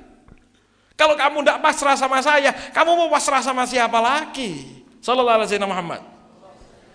Ya, orang ini Dzul Khuwaisirah, sampean tahu? Orang ini bukan terima, ngeluyur pergi. Tidak terima sama ngamuknya Kanjeng Nabi. Ngeluyur jalan pergi. Sahabat Sayyidina Umar, sahabat Sayyidina Khalid tidak terima. Cabut pedang, ya Rasulullah, idzan li an adrib unuqah. Biarkan saya penggal kepalanya orang yang kurang ajar itu ya Rasulullah. Itu orang kurang ajar ya Rasulullah. Izinkan saya penggal, kata Rasulullah. Jangan, sudah, biarkan. Biarkan sudah. Ya, kamu tahu kalau kamu lihat ke sana, kamu lihat orang tersebut ahli sujud, orang tersebut ahli puasa, bahkan dikatakan badannya kurus karena kebanyakan puasa, matanya cekung karena kebanyakan begadang, bukan begadang main remi tapi begadang tahajud qiyamul lail. Puasa badannya kurus, matanya cekung, ya, sampai dikatakan apa, batu iki ana tandanya hitamnya. Bukan salah tandanya, tapi salahnya tanda ini dibarengi dengan kesombongan. Itu yang salah. Tanda ini dibarengi hebatnya sujud, dibarengi sama kurang ajar kepada Kanjeng itu yang salah. Lah, dilihat oleh Sayyidina Abu Bakar As-Siddiq, pulang kaget Sayyidina Abu Bakar, ya Rasulullah, wajadtuhu qa'iman wa wajadtuhu sha'iman. Ya Rasulullah, saya lihat saya titeni Dzul Khuwaisirah ini. Ternyata dia ahli bangun malam ya Rasulullah. Ternyata dia ini ahli puasa ya Rasulullah. Ternyata dia ini orang yang baik hubungannya dengan kepada Allah Subhanahu wa taala. Ibadahnya hebat ya Rasulullah. Apa kata Rasulullah? Ujung-ujungnya tetap nang neraka. Ujung-ujungnya neraka. Na'udzubillah min, karena hubungan baik kepada Allah saja tapi tidak baik kepada Nabi Muhammad, hebat kepada Allah, tidak hebat kepada Kanjeng Nabi, maka hebatnya kepada Allah akan dianggap sia-sia. Yang pertama itu nggih. Yang pertama, hubungan baik kepada Allah. Makanya alhamdulillah ulama-ulama kita mengajarkan sedikit-sedikit sholawatan, kan gitu nggih. Sedikit-sedikit sholawatan, sedikit punya anak, selamatan, sholawatan lagi. Bangun rumah baru, istilahnya apa kalau di masyarakat itu? Selamatan rumah baru apa? Ngebangi rumah, iya. Ngebangi rumah istilahnya. Ngebangi rumah, sholawatan. Nanti akikah, sholawatan dan lain sebagainya. Kenapa? Bentuk syukur kita kepada Allah juga ingat kepada Kanjeng sallallahu alaihi Muhammad. Itu yang pertama.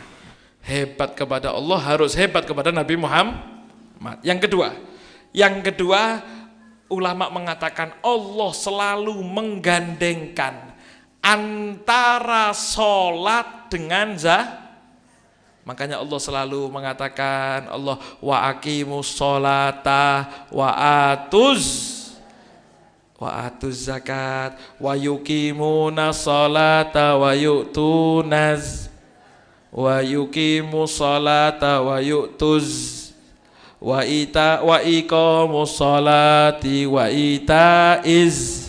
Selalu digabungkan, Pak. Nggih, betul, Bu. Kenapa? Hubungan baik kepada Allah sholat saja, tapi tidak dibarengi sodakoh yang baik, zakat yang dikeluarkan untuk fakir miskin, harta yang kita keluarkan untuk orang-orang yang berhak, maka sholat kita tidak akan dianggap hebat oleh Allah. Karena harta kita ini melit, harta kita ini tidak mau dikeluarkan untuk orang-orang yang berhak mendapatkan. Sallallahu alaihi wasallam Muhammad. Sholatnya tidak akan ada gunanya di hadapan Allah. Karena Allah menggabungkan antara hablun minallah dengan hablun minan. Hebat kepada Allah, tapi nang menungso mengerengut tok. Ketemu, Assalamualaikum. Yo, tidak ada gunanya. Karena hablum minallah baik, harus hablum minan nas. Sholatnya hebat, sama harta melit, jangan harap Allah ridho. Karena sholat harus dibarengi dengan sodakoh, dan sodakoh. Kita lihat kanan kiri, bagaimana keadaan tetangga kita, bagaimana keadaan masyarakat kita. Bahkan dikatakan ada sahabat-sahabat nih sambat, ya Rasulullah, di rumah saya ada orang perempuan yang ibadahnya hebat. Diriwayatkan oleh Sayyidina Abdullah bin Umar radhiyallahu taala anhu hadisnya. Kata Sayyidina Abdullah bin Umar, ya Rasulullah, orang kampung nih sambat ya Rasulullah, ada satu perempuan ahli ibadah ya Rasulullah. Puasanya hebat, sholatnya hebat, tapi mulutnya ini tidak berhenti ngomongkan orang, kesana kemari nyakiti orang, kesana kemari ngomongkan orang. Tidak betul ya Rasulullah, orang ini seperti ini, kira-kira masuk surga? Kata Rasulullah, huwa finnar, hiya finnar, orang itu di neraka. Naudzubillah min. Maka dari itu ayo kita sekarang perbaiki hubungan kepada Allah, kemudian perbaiki hubungan kepada manusia. Yang punya harta, ayo dikeluarkan. Yang punya uang lebih, ayo diperhatikan kanan kirinya, tetangganya, fakir miskinnya. Apalagi sekarang sudah mau masuk bulan haji, sebentar lagi lebaran haji, sebulan lagi, kurang ya? Tidak sampai sebulan lagi ya? Tidak sampai sebulan lagi. Sampai mulai sekarang, ayo tabung. Yang punya rezeki ditabung mulai sekarang. 1 bulan, insya Allah bisa beli kambing buat kurban. Karena dikatakan oleh Rasulullah SAW, siapa yang berkorban di jalan Allah, maka dihitung setiap bulunya kebaikan di hadapan Allah Subhanahu Wa Taala. 1 bulu kambing berapa? 1 kambing berapa bulu? Hah? Tidak terhitung. Berarti kalau sampean kurban, cari yang banyak. Kurus tidak apa-apa, yang penting akeh wulune nggih. Dagingnya sithik. Sing penting akeh wulune karena dihitung setiap bulu 1 pahala. Ya bukan seperti itu. Maksudnya Nabi dihitung setiap bulunya 1 kebaikan, iku saking banyaknya. Saking banyaknya, karena sebagaimana orang ngitung bulu berapa? Tidak bisa ngitung bulu kambing. Begitu juga pahala yang akan diterima untuk orang yang berarti sampean kalau ada temu daging kambingnya Masya Allah seger, tapi wulunya sidik, dituku apa enggak? Beli, itu yang lebih manfaat buat fakir miskin, itu yang lebih besar pahalanya, bukan masalah bulu. Karena wong fakir miskin gak mangan. Yang penting wulunya akeh. Bahkan tukang samak yang tukang beduk gitu Pak, wulunya dicabuti. Kok sampean mikiri? Yang penting kata Rasulullah setiap 1 bulu dihitung pahala. Waduh, akhirnya seperti itu. Beli kambing cuma mikiri bulu. Bagaimana? Ya jangan mikiri bulu, itu maksudnya saking besarnya pahala di hadapan Allah, tidak terhitungnya pahala orang yang berkorban. Makanya Nabi Muhammad mengatakan, "Addimu dhahayakum fa innaha ala sirati matayakum." Kata Rasulullah, perbesar hewan ternak kalian. Beli yang besar kalau bisa. Kalau mampu beli yang besar sekaligus. Jangan nanggung kalau beli. Beli yang besar walaupun mahal. Keluarkan uang kalian, kata Rasulullah. Kenapa? Fa innaha ala sirati matayakum, karena itu nanti akan menjadi kendaraan kalian ketika melewati sirat. Kita punya kendaraan, ketika orang bingung untuk melewati sirat, ada orang yang tenggelam, ada orang yang terjatuh, ada orang yang tergelincir, tapi ada orang yang sudah disediakan kendaraan oleh Allah. Kapan menyediakan kendaraannya? Bayar DP niki saiki, Bu. DP ke dealer untuk kendaraan, bukan untuk di dunia, tapi nanti di akhirat di sirat itu bayarnya DP-nya sekarang. Ndak usah urusan ambil leasing, tapi urusan ambil peternak kambing. Ya urusan ambil Nur Hayat pisan. Saya ndak di endorse sama Nur Hayat suruh ngomongin, ndak. Asli, memang ini sudah waktunya kurban, ya. Sampai mau Nurul Hayat boleh, mau tidak Nurul Hayat boleh, mau ditaruh masjid lain boleh. Kalau sudah ada yang terpercaya, alhamdulillah monggo, silahkan. Sampai bingung menyalurkan kemana, Nurul Hayat sedia. Tidak mau Nurul Hayat, ya monggo, tidak ada masalah. Yang penting kurban. Bahkan dikatakan Allah Subhanahu wa taala paling cinta kepada amalnya manusia di hari Lebaran sampai hari Tasyrik. Jadi harus perhatikan, Lebaran itu bukan hanya waktu motong kurban hari Lebaran toh, tapi masih ada 3 hari setelahnya atau yang disebut hari Tasyrik. 10 Lebaran, 11, 12, 13 sampai maghrib selesai. Jadi kalau sampean yang masih mungkin belum beli tanggal 10, beli tanggal 11. Ndak tanggal 11, tanggal 2. Ndak tanggal 13, kebacut. Nggih. Ndak bisa masih Pak Ustadz, masih belum bisa, masih belum ada rezeki. Nabung mulai sekarang sampai ketemu bulan tahun depan. Siap kira-kira? Khususnya bapak-bapak. Apalagi yang biasa ashabul hisab nggih. Orang yang pinter hisab, bukan hisab hitung-hitungan ruqyah itu. Hisab maksudnya hisab ngene. Ya. Yang masih rokokan-rokokan, gimana? Sampean sebagaimana bisa sisihkan uang untuk rokok, sisihkan. Kalau bisa mandek rokoknya. Ya, tidak bisa Pak Ustadz, ya sudah sebagaimana sampean sisihkan uang untuk rokoknya, sampean harus bisa sisihkan uang untuk kurban. Kenapa dikatakan oleh Rasulullah SAW, man kana lahu malun falam yudhi fala yakrobanna musallana, kata Rasulullah. Siapa orang yang punya kelebihan harta tapi dia tidak mau berkurban, fala yakrobanna musallana, jangan deket-deket sama musola saya. Naudzubillah min. Jangan deket-deket sama saya, jangan deket-deket musola. Seakan-akan Nabi mau mengatakan, kalau Nabi itu mau ke asar, mau Nabi mengatakan hampir-hampir keluar dari tidak boleh masuk masjid, tidak boleh masuk musola. Tapi tidak sampai kafir. Tapi saking parahnya orang yang melit tidak mau berkorban, keluarkan. Ini eman, jangan eman, keluarkan. Khususnya ketika sudah mau mengeluarkan harta, dikatakan oleh hadis Rasulullah SAW, tidak ada harta yang dikeluarkan oleh seorang mukmin di jalan Allah kecuali sudah berhasil melewati 27 godaan setan. 27 setan, Pak. Setiap orang mau mengeluarkan uang, ini setannya ada 27. Kalau sudah lolos, alhamdulillah berarti lewat 27 setan, ya. 27 setan yang dilewati. Karena seperti itu, sampai niat mau nyumbang masjid, yang besok nyumbang. Sampai tunda sampai besok, insya Allah banyak tidaknya. Betul? Nyumbang ya insya Allah besok. Besok begitu bangun pagi, coba tukui kiai, besok ulang ngarep. Akhirnya seperti itu terus tidak jadi. Kenapa? Karena Nabi Muhammad bilang, orang ketika mau mengeluarkan sedekah, mau mengeluarkan uang di jalan Allah, itu setannya mesti banyak sampai 27.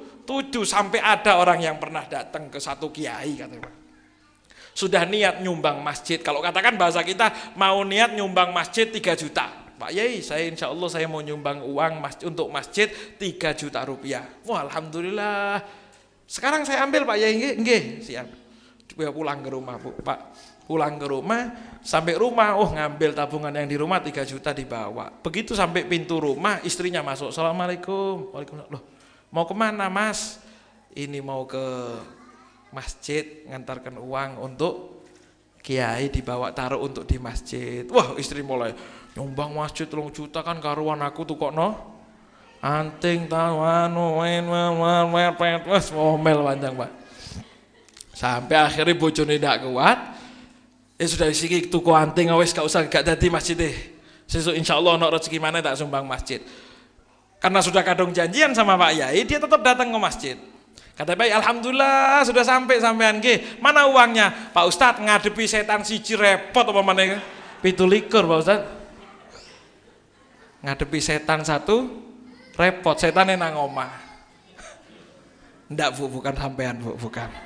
Itu ceritanya orang itu saja. Insya Allah jamaah pengajian Darussalam bukan termasuk orang yang mencegah suaminya untuk berkorban di jalan Allah. Kalau ternyata mencegah harus introspeksi, ojo ternyata dulure. Termasuk sampean, bojone ate nyumbang ojo larang. Lo kan karuan sama. Nah. Tapi ketika kebutuhan rumah tangga itu dikorbankan untuk sesuatu yang di jalan Allah, ndak karuan bojoku gak mangan, sing penting aku iso nyumbang masjid, itu salah caranya.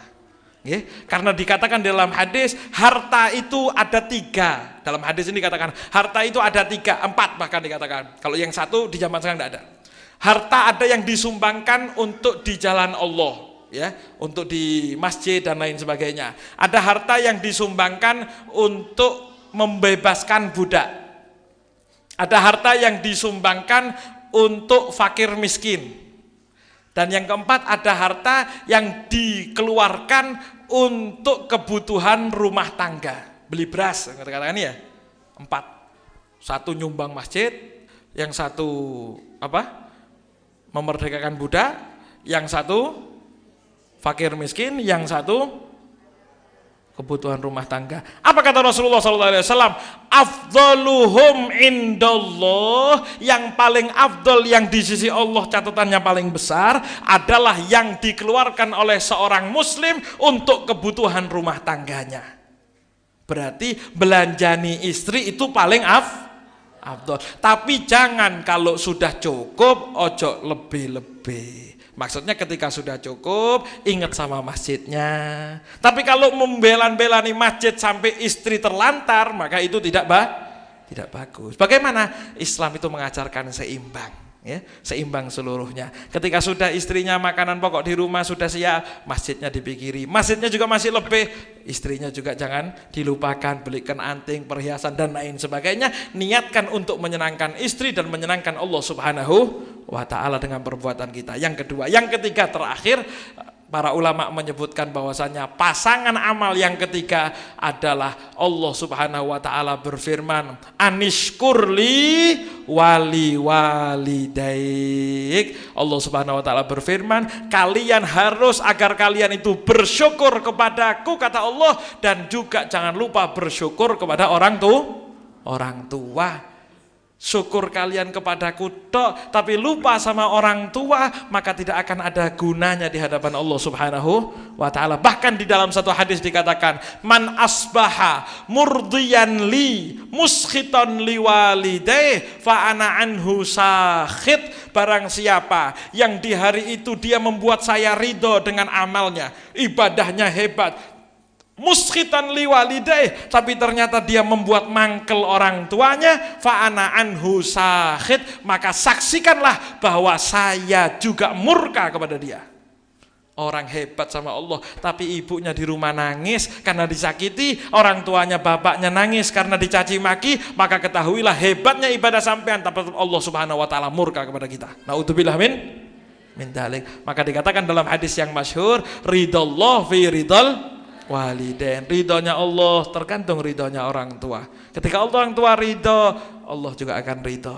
Makanya sekarang ayo hitung-hitungan, berapa banyak kita sudah mesem di hadapan orang tua.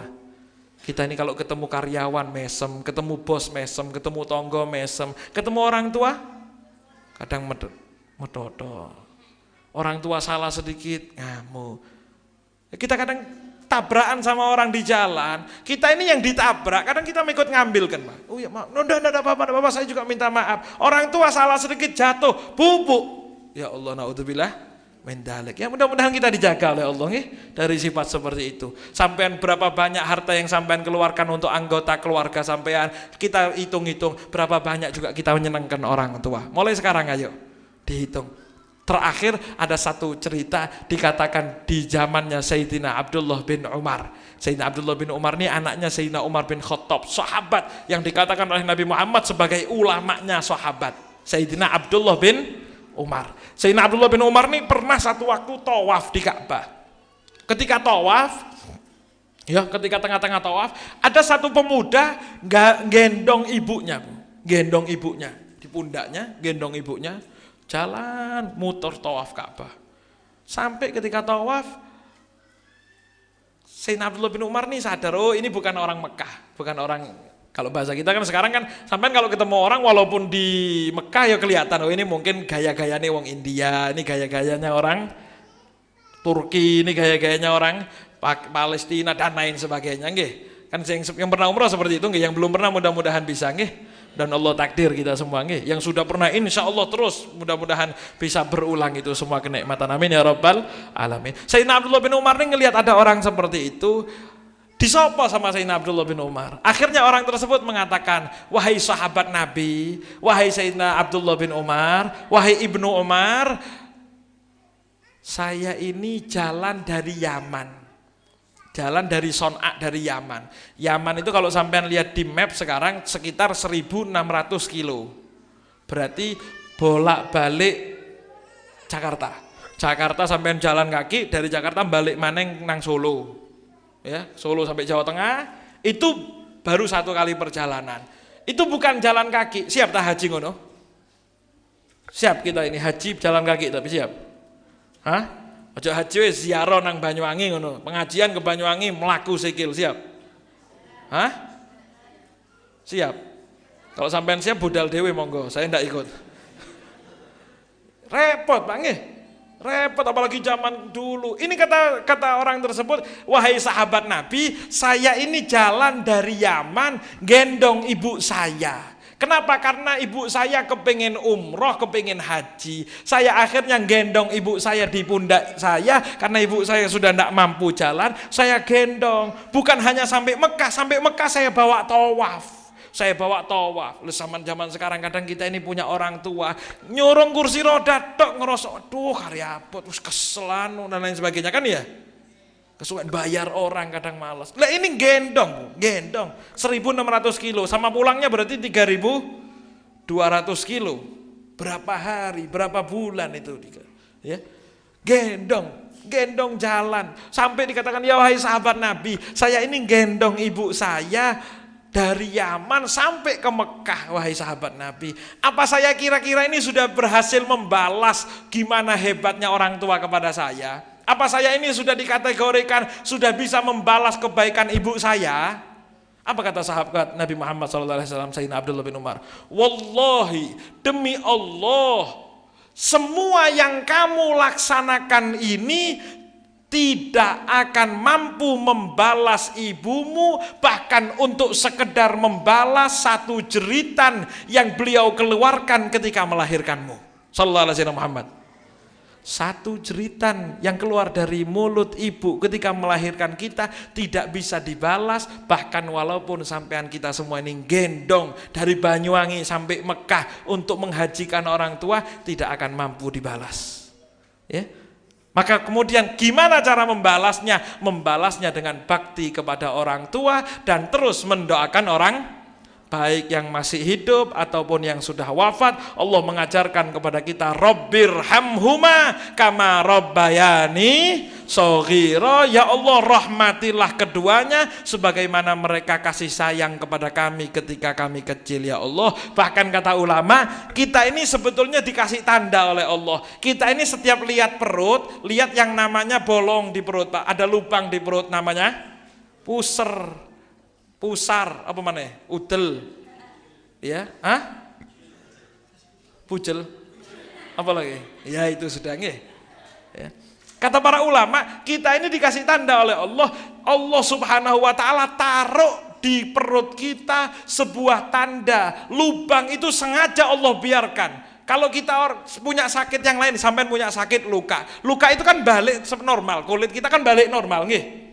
Tapi ternyata perut kita yang dulunya nyambung sama ibu berupa ari-ari, nyambung makanan dari bayi menuju ke ibu, sisanya tidak Allah tutup tempat itu, Allah biarkan tetap terbuka menganga supaya jadi bahan renungan kita ketika kita lihat badan kita, bahwasanya kita ini jangan pernah lupa kepada ibu, kepada orang tua. Sehingga kita lihat perut kita lihat, ya Allah, saya ini harus terus nyambung kepada ibu. Sampai seperti itu kata para ulama, supaya kita ini mau berpikir kepada orang tua. Mudah-mudahan kita dijadikan oleh Allah Subhanahu wa taala orang-orang yang mampu menjalankan 3 pasang amal ini sehingga kita mendapatkan ridhonya Allah Subhanahu wa taala. Amin amin ya rabbal alamin. Allahumma hdina bihudak waj'alna mimman yusari'u fi ridhak wa la tuwallina waliyan siwak wa la taj'alna mimman khalafa amraka wa asak wa hasbunallahu wa ni'mal wakil wa la haula wa la quwata illa billahil aliyil azim. Sallallahu ala sayyidina Muhammadin wa ala alihi wa sahbihi wa sallam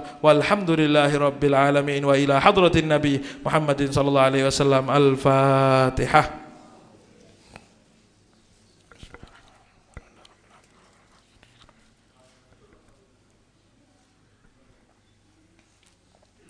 Wassalamualaikum warahmatullahi wabarakatuh.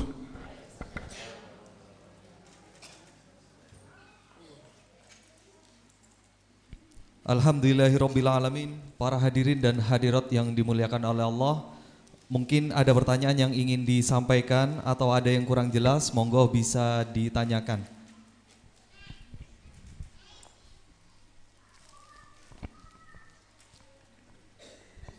Baik, Bapak Ibu, ada yang mau?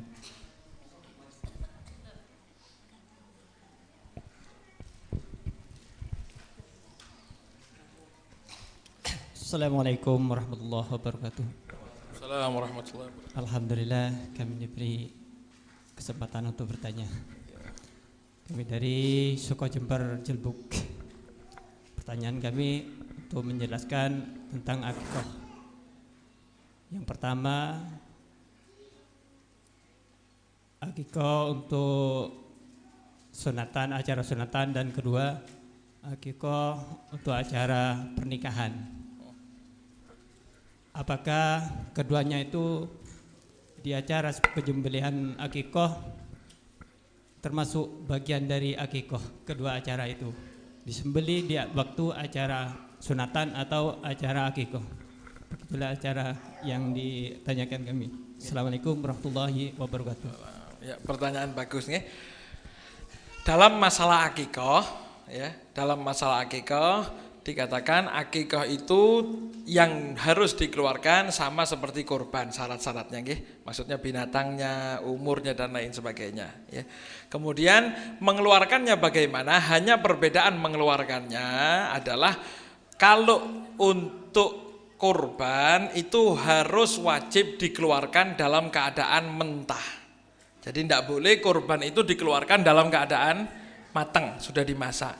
Kalau untuk akikah, pendapat sebagian besar ulama mengatakan boleh dikeluarkan mentah, tapi lebih bagus dalam keadaan sudah dimasak. Dan kalau kita sebutkan, kita baca di para kitab-kitab para ulama, kalau bisa dimasaknya dalam bentuk makanan-makanan yang cenderung manis. Kenapa? Supaya tafaul agar anak kita akhlaknya juga manis. Tapi tidak harus, nggih. Cuma hanya tafaul supaya sebagaimana masakan ini manis, mudah-mudahan barokahnya anak kita juga akhlaknya manis. Sama seperti gitu. Kita ini ngasih terangnya lampu jalan, mudah-mudahan hati kita jadi terang. Kan seperti itu. Itu namanya bahasa Arabnya tafaul, ya. Jadi yang dikeluarkan adalah lebih bagus dalam keadaan matang. Lah ketika dalam keadaan matang boleh dua cara. Boleh dengan cara diantarkan kepada orangnya masing-masing atau diundangkan orang untuk makan di tempat, ya. Nah, ketika cara yang kedua ini dipilih, cara antara diantar sama ngundang orang itu mana yang lebih afdol? Yang lebih afdol adalah diantar. Ya, yang lebih afdol itu diantar. Tapi lebih bagus karena sudah masaknya itu sudah afdol, ngundang orangnya itu juga bagus, ya. Ya, ngundang orangnya bagus sehingga menaruh akikah di dalam acara-acara itu hukumnya boleh, ya. Karena dalam rangka mengantarkan akikah dalam bentuk masakan, ya. Jadi dalam bentuk masakan. Jadi boleh mau sampai ngundang orang, bahkan kalau ditambahi nasi, ditambah itu kan sudah bukan dari apa namanya, dari aturan akikah, malah itu lebih dari aturan akikah, maka hukumnya sah dan boleh. Sedikit, ya. Ini berarti terjawab sudah, nggih. Jadi ditaruh di acara apapun boleh-boleh saja, ya. Dan makan dari hasil akikah itu juga boleh. Ya, makan dari hasil akikah itu boleh, bagus. Makan dari, kecuali apabila akikahnya atau kurbannya dinadarkan, maka yang nadar tidak boleh ikut makan. Karena nadar itu wajib, berarti semuanya harus dikeluarkan. Nggih, ini paham nggih, sudah jelas nggih. Nah, ada satu faedah lagi, ya, yang kita perlu tambahkan di sini adalah hukum membarengkan niat antara akikah dengan kurban. Maksudnya satu kali keluarkan kambing diniatkan karena mumpung lebaran maka diniatkan sekalian kurban. Bagaimana? Sebagian ulama khilaf, Ada perbedaan pendapat antara Imam Ibnu Hajar dan Imam Romli. Dalam madhab Syafi'i, beliau mengatakan, di dalam madhabnya Imam Ibnu Hajar, beliau mengatakan apabila ada orang yang membarengkan kambing dengan dua niatan, niat akikah dengan niat kurban, maka tidak dapat pahala dua-duanya. Alias karena tidak bisa dibagi dua, maka semuanya tidak dapat. Ya, pahala tetap dapat, tapi hukum akikah dan hukum kurban ini tidak ada yang dapat. Ini menurut Imam Ibnu Hajar. Adapun menurut pendapat Imam Romli, beliau mengatakan orang yang membarengkannya maka dapat salah satunya. Ada pendapat lain juga mengatakan bahwasanya Imam Romli mengatakan dapat dua-duanya juga bisa. Ya, berarti semuanya boleh masuk, tapi kalau untuk berhati-hati agar kita dapat pahala dua-duanya, maka kalau bisa dilakukan sendiri. Kalau sekarang mau melakukan sendiri-sendiri bagaimana? Mana dulu, karena harta saya ini uangnya cuma cukup buat kambing satu saja. Mana dulu, didahulukan yang lebih mepet waktunya. Contoh, sampean kurban ini ada tanggal tertentu, yaitu setiap lebaran haji, lebaran Idul Adha. Lah kalau akikah ini kan tidak ada terbatas waktu, sunnah saja di hari ke-7 kelahiran. Tidak bisa hari ke-7, hari ke-14, tidak bisa hari ke-14, hari ke-21, terus tidak bisa gitu ya, 7 tahun, 5 tahun, sampai 50 tahun, 60 tahun boleh. Ya, sunnah saja di hari ke-7. Tapi kalau Idul Adha kurbannya itu sunnahnya hanya setahun sekali. Berarti kalau dapat rezeki satu, mau mendahulukan yang mana, maka lebih bagus mendahulukan kurban. Ya, lebih bagus mendahulukan kurban dengan niatan sambil berdoa kepada Allah, ya Allah, saya keluarkan ini karena Engkau ya Allah, mudah-mudahan Allah balas berlipat-lipat sehingga saya juga bisa mengeluarkan akikah. Kalau kira-kira saya sudah tidak mungkin mampu akikah lagi, Ustaz, harta ini satu-satunya, kerjaan sudah tidak ada, kayak saya umur sepuh sudah dan lain sebagainya, kok memandang seperti itu, walaupun hakikatnya pekerjaan ataupun hakikatnya takdir itu tidak ada yang tahu, ya, cuma realitasnya kayaknya tidak ada sudah, Ustaz, tidak ada lagi, ya sudah, keluarkan akikah saja. Kalau sudah tidak ada. Tapi kalau sudah mungkin masih ada kesempatan, barangkali ada rezeki lagi tahun depan apa 2 tahun lagi, insya Allah bisa akikah, maka yang didahulukan adalah kurban. Mudah-mudahan bisa dimengerti masalah ini. Ada lagi yang ingin bertanya, ibu-ibu?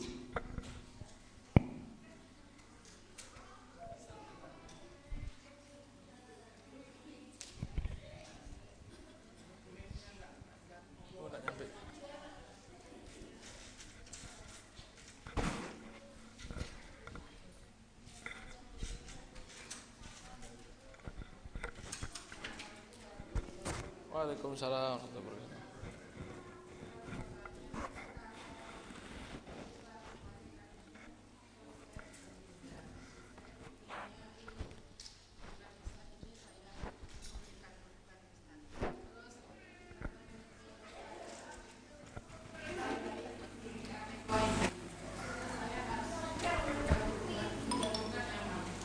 Antara suami dengan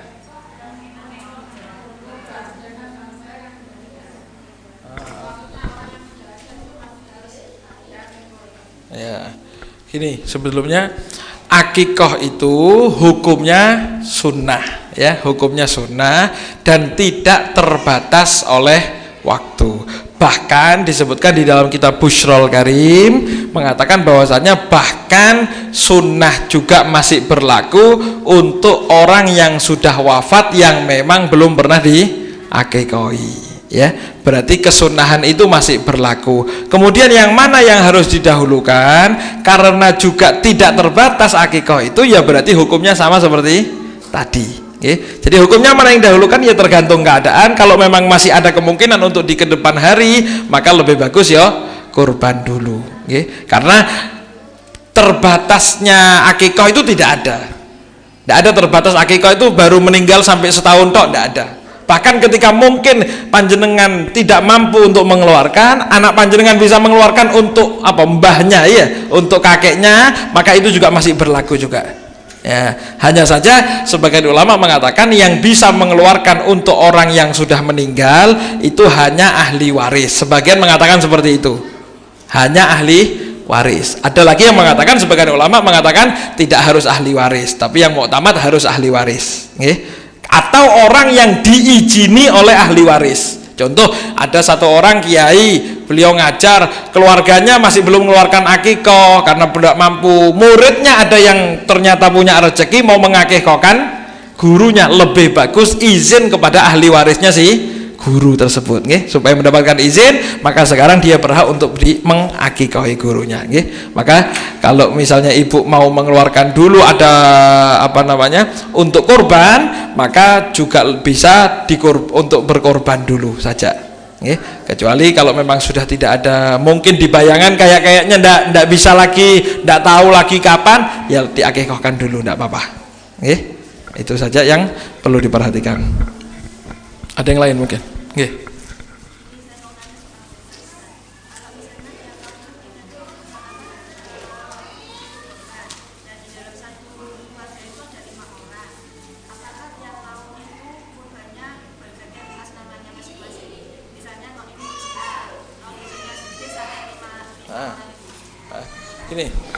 Ini korban itu, ini pertanyaannya, korban itu satu keluarga 5 orang.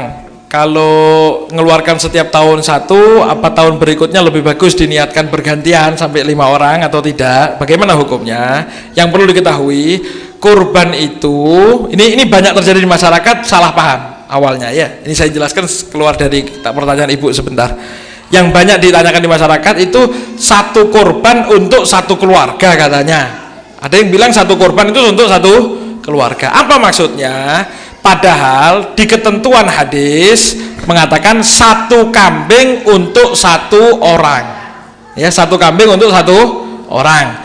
Kalau sapi ataupun onta itu untuk 7 orang, ya. Lah, maksud dari satu kambing untuk satu keluarga itu disebutkan di dalam kitab-kitab fikih. Beliau mengatakan bahwasanya para ulama, di antaranya Imam Bajuri mengatakan maksud satu kambing untuk satu korban itu ancaman untuk orang yang tidak mau mengeluarkan, itu gugur satu keluarga dengan adanya satu orang yang sudah mengeluarkan. Contoh, satu keluarga sak duluran di rumah satu, banyak yang mampu, ternyata tidak ada yang korban, cuma satu saja, maka sak keluarga ini sudah tidak kena ancaman Nabi Muhammad yang mengatakan jangan dekat-dekat musola saya dan lain sebagainya. Kenapa? Satu korban itu cukup untuk satu keluarga, bukan pahalanya, tapi menghindari ancamannya untuk satu keluarga.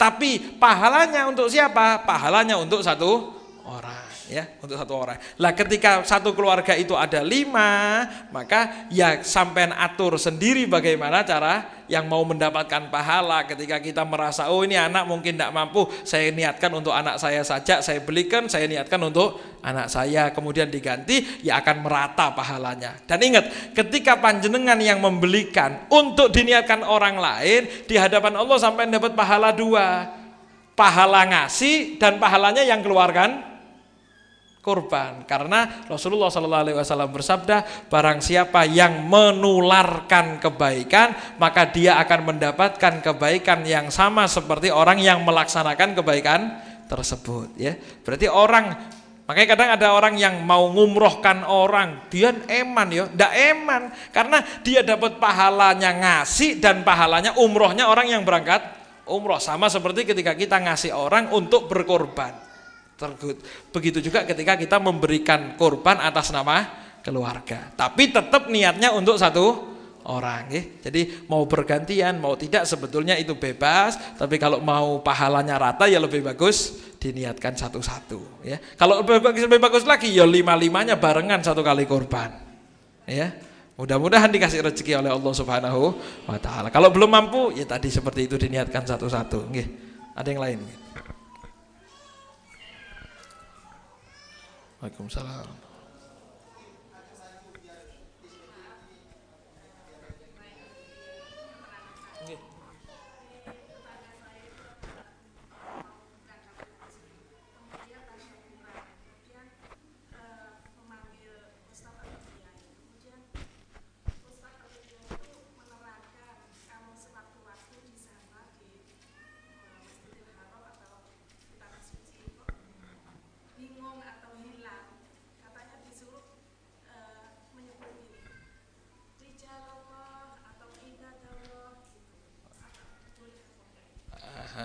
Ya.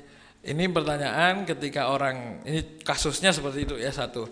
Kasusnya adalah kalau kata Kiai, kalau misalnya hilang di Masjidil Haram ataupun di tempat-tempat yang membingungkan, suruh mengatakan apa? Rijalullah ya. Rijalullah itu artinya para orang-orang yang hebat di mata Allah ya. Nah, itu namanya istighosah atau tawassul. Ya, tawassul ini dibahas panjang oleh ulama, yang intinya ketika memanggil orang lain itu hukumnya boleh saja dengan catatan niat bahwasannya yang memberikan pertolongan tetap Allah. Ya, tawassul ini dibahas panjang oleh ulama dan itu dikatakan hukumnya kesimpulannya boleh, tapi dengan catatan kita tetap yakin bahwasannya yang menolong adalah Allah. Kemudian memanggilnya untuk apa? Memanggilnya karena kita tahu kedekatan beliau di hadapan Allah, sehingga sebagai orang yang masih merasa kurang dekat, kalau bahasa gampangnya gitu ya, kita ini kurang dekat sama Allah, malu untuk minta langsung sama Allah, kita membawa orang yang memang sudah kenal dengan Allah untuk dikabulkan hajat kita oleh Allah. Berarti tawassul itu tetap mintanya kepada Allah. Kalau sekarang ada orang-orang yang mengatakan tidak boleh karena yang menolong itu hanya Allah, atau permasalahan-permasalahan lain yang mengatakan tidak bisa sampean seperti itu, karena mengatakan seperti itu berarti sampean minta tolong kepada orang tersebut, sedangkan yang ngasih rezeki hanya Allah. Itu dijawab oleh para ulama. Bagaimana ulama diantaranya mengatakan, lah itu berlaku bukan hanya minta rezeki, termasuk anak minta uang ke bapak, itu berarti syirik kalau sampean itu bilang syirik.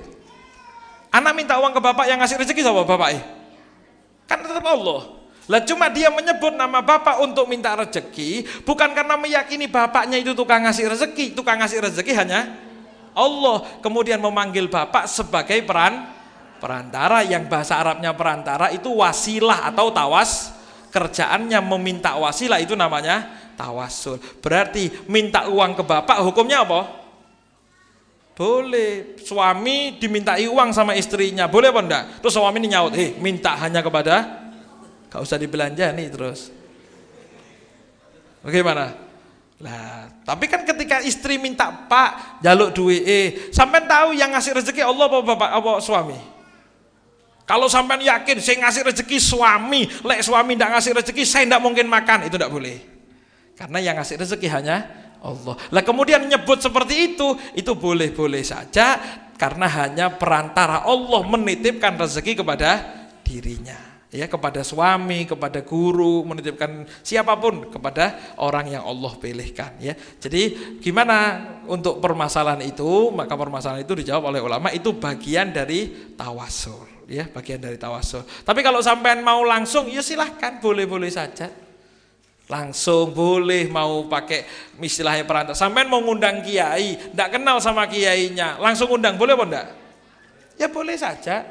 Tapi ketika sampean ndak kenal saya tiba-tiba datang kan boleh. Tapi sampean datang ke Ustaz Latif ngundang saya sama Ustaz Latif, bagaimana? Lebih banyak diterimanya karena Ustaz Latif kenal, kan seperti itu. Istilahnya ketika kita sadar kepada Allah, itu bahasa awam, Pak. Saya mau menjelaskan ini bahasa awam saja, ya, bahasanya yang mudah dicerna oleh masyarakat, bahwasanya ketika kita membawa orang yang dikenal, maka permintaan kita ini lebih banyak peluang untuk dikabulkan. Ketika kita tahu bahwasanya kita kurang pahala, banyak dosa, kita menyebut orang-orang yang Allah cintai, menyebut Nabi Muhammad, dan itu pernah dilakukan oleh para sahabat, diantaranya sahabat Umar bin Khattab ketika bertawassul dengan menyebut Sayyidina Abbas, pamannya Nabi. Ketika itu paceklik terjadi setelah meninggalnya wafatnya Rasulullah SAW. Akhirnya ketika paceklik tersebut, Sayyidina Umar bertawassul, ya Allah, demi kehebatan, demi keagungan pangkat pamannya Nabimu ini, ya Allah, mudah-mudahan engkau turunkan hujan, dan kemudian turun hujan. Berarti kan bukan beliau tidak minta kepada Allah, tapi menyebut bagaimana pamannya Kanjeng Nabi di hadapan Allah supaya turun rahmat lebih cepat, ya. Itu hukum bertawassul yang secara singkat. Ada lagi mungkin? Cukup. Monggo.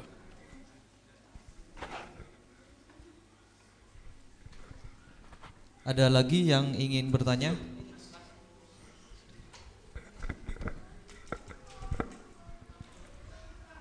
Assalamualaikum warahmatullahi wabarakatuh.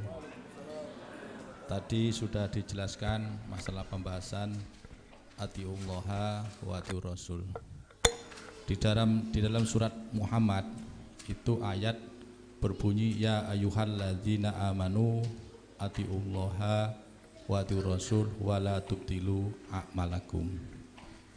Kenapa tadi kok cuma diputus atiullaha wa atiur rasul? Di dalam surat Muhammad kan jelas di dalam ayat itu ya ayyuhalladzina amanu atiullaha wa atiur rasul wala tubtilu a'malakum. Terima kasih Ustaz. Ya, lengkapnya ayat ya ayyuhalladzina amanu atiullaha wa atiur rasul wala tubtilu a'malakum ya, dan jangan membatalkan amal kalian ya. Itu lengkapnya untuk bisa dilihat di ayat yang bersangkutan. Cuma itu kalau dalam bahasa balaghah itu namanya mahallus syahid ya. Mahallus syahid ini keterangan yang memang berhubungan dengan konteks yang ketika kita bahas tadi kan kita membahas antara pasangan antara Allah dengan Rasulullah ya, tanpa menghilangkan esensi daripada ayat tersebut. Dan alhamdulillah kita dapat manfaat dari beliau bahwasanya lengkapnya amal itu adalah taatlah kepada Allah dan taatlah kepada Rasul, jangan membatalkan amal kalian. Bagaimana membatalkan amal kalian? Di antara yang membatalkan amal-amal kalian, membatalkan amalan kita adalah kesombongan, ujub, dan juga mengungkit-ungkit apa yang sudah kita perbuat, dan juga di antaranya syirik kepada Allah Subhanahu wa taala itu membatalkan amal ya. Dan juga pasti banyak pembatal aman yang lain, di antaranya pembatal sedekah dan lain sebagainya dengan cara di ayat lain Allah Subhanahu wa taala berfirman la tubtilu shadaqatikum bil manni wal adha. Jangan engkau membatalkan pahala sedekah kalian dengan manni, dengan mengungkit-ungkit, wal adha ataupun kalimat-kalimat yang menyakiti. Jadi sudah sedekah tapi mulutnya ngomong. Bahkan di ayat lain Allah Subhanahu wa taala berfirman bahwasanya qaulun ma'rufun wa maghfiratun khairun min shadaqatin yatba'uha ada. Omongan yang permintaan maaf yang bagus, omongan minta maaf itu lebih bagus daripada sedekah tapi ngomong ndak enak ya. Sehingga itu termasuk hal-hal yang membatalkan amal perbuatan. Dan pembatal amal perbuatan yang besar adalah syirik kepada Allah ya. Di antara syirik itu yang menganggap bahwasanya tidak ada yang ngasih pahala kecuali tidak ada yang ngasih rezeki kecuali suami. Itu termasuk di antara pembatal amal ya. Nah, itu terima kasih atas koreksinya dan juga atas masukannya, terima kasih banyak. Mudah-mudahan bisa memberi manfaat untuk kita semua nggih. Amin ya rabbal alamin. Baik, untuk selanjutnya penutup yang akan disampaikan Habib Muhsin Al-Habsyi. Amin. Kita minta bareng-bareng pada Allah Subhanahu wa taala, mudah-mudahan kita dikasih istiqomah oleh Allah Subhanahu wa taala, segala hajat kita dikabulkan oleh Allah Subhanahu wa taala. Mudah-mudahan amal ini tidak berhenti sampai di sini. Mudah-mudahan ini amal berlanjut di dalam kehidupan kita tahun demi tahun, hari demi hari, sampai membuat Allah Subhanahu wa taala ridha kepada kita dan membuat kita wafat dalam keadaan husnul khatimah. Bismillahirrahmanirrahim. Alhamdulillahirabbil alamin. Allahumma shalli wa sallim وبارك على سيدنا محمد صلاة تغفر بها الذنوب وتصلح بها القلوب وتنطلق بها العصوب وتلين بها الشعوب وعلى آله وصحبه ومن إليه منسوب. اللهم إنا نسألك العفو والعافية والمعافاة الدائمة في الدين والدنيا والآخرة. اللهم أحسن عاقبتنا في الأمور كلها وأجرنا من خزي الدنيا وعذاب الآخرة. اللهم متعنا بأسماعنا وأبصارنا وقوتنا ما أحييتنا وأبقيتنا واجعله الوارث منا. ربنا هب لنا من أزواجنا وذرياتنا قرة أعين واجعلنا للمتقين إماما. رب اغفر لي ولوالدي وارحمهما كما ربياني صغيرا. ربنا آتنا في الدنيا حسنة وفي الآخرة حسنة وقنا عذاب النار بفضل سبحان ربك رب العزة عما يصفون وسلام على المرسلين والحمد لله رب العالمين. وإلى حضرة النبي محمد صلى الله عليه وسلم بسر الفاتحة.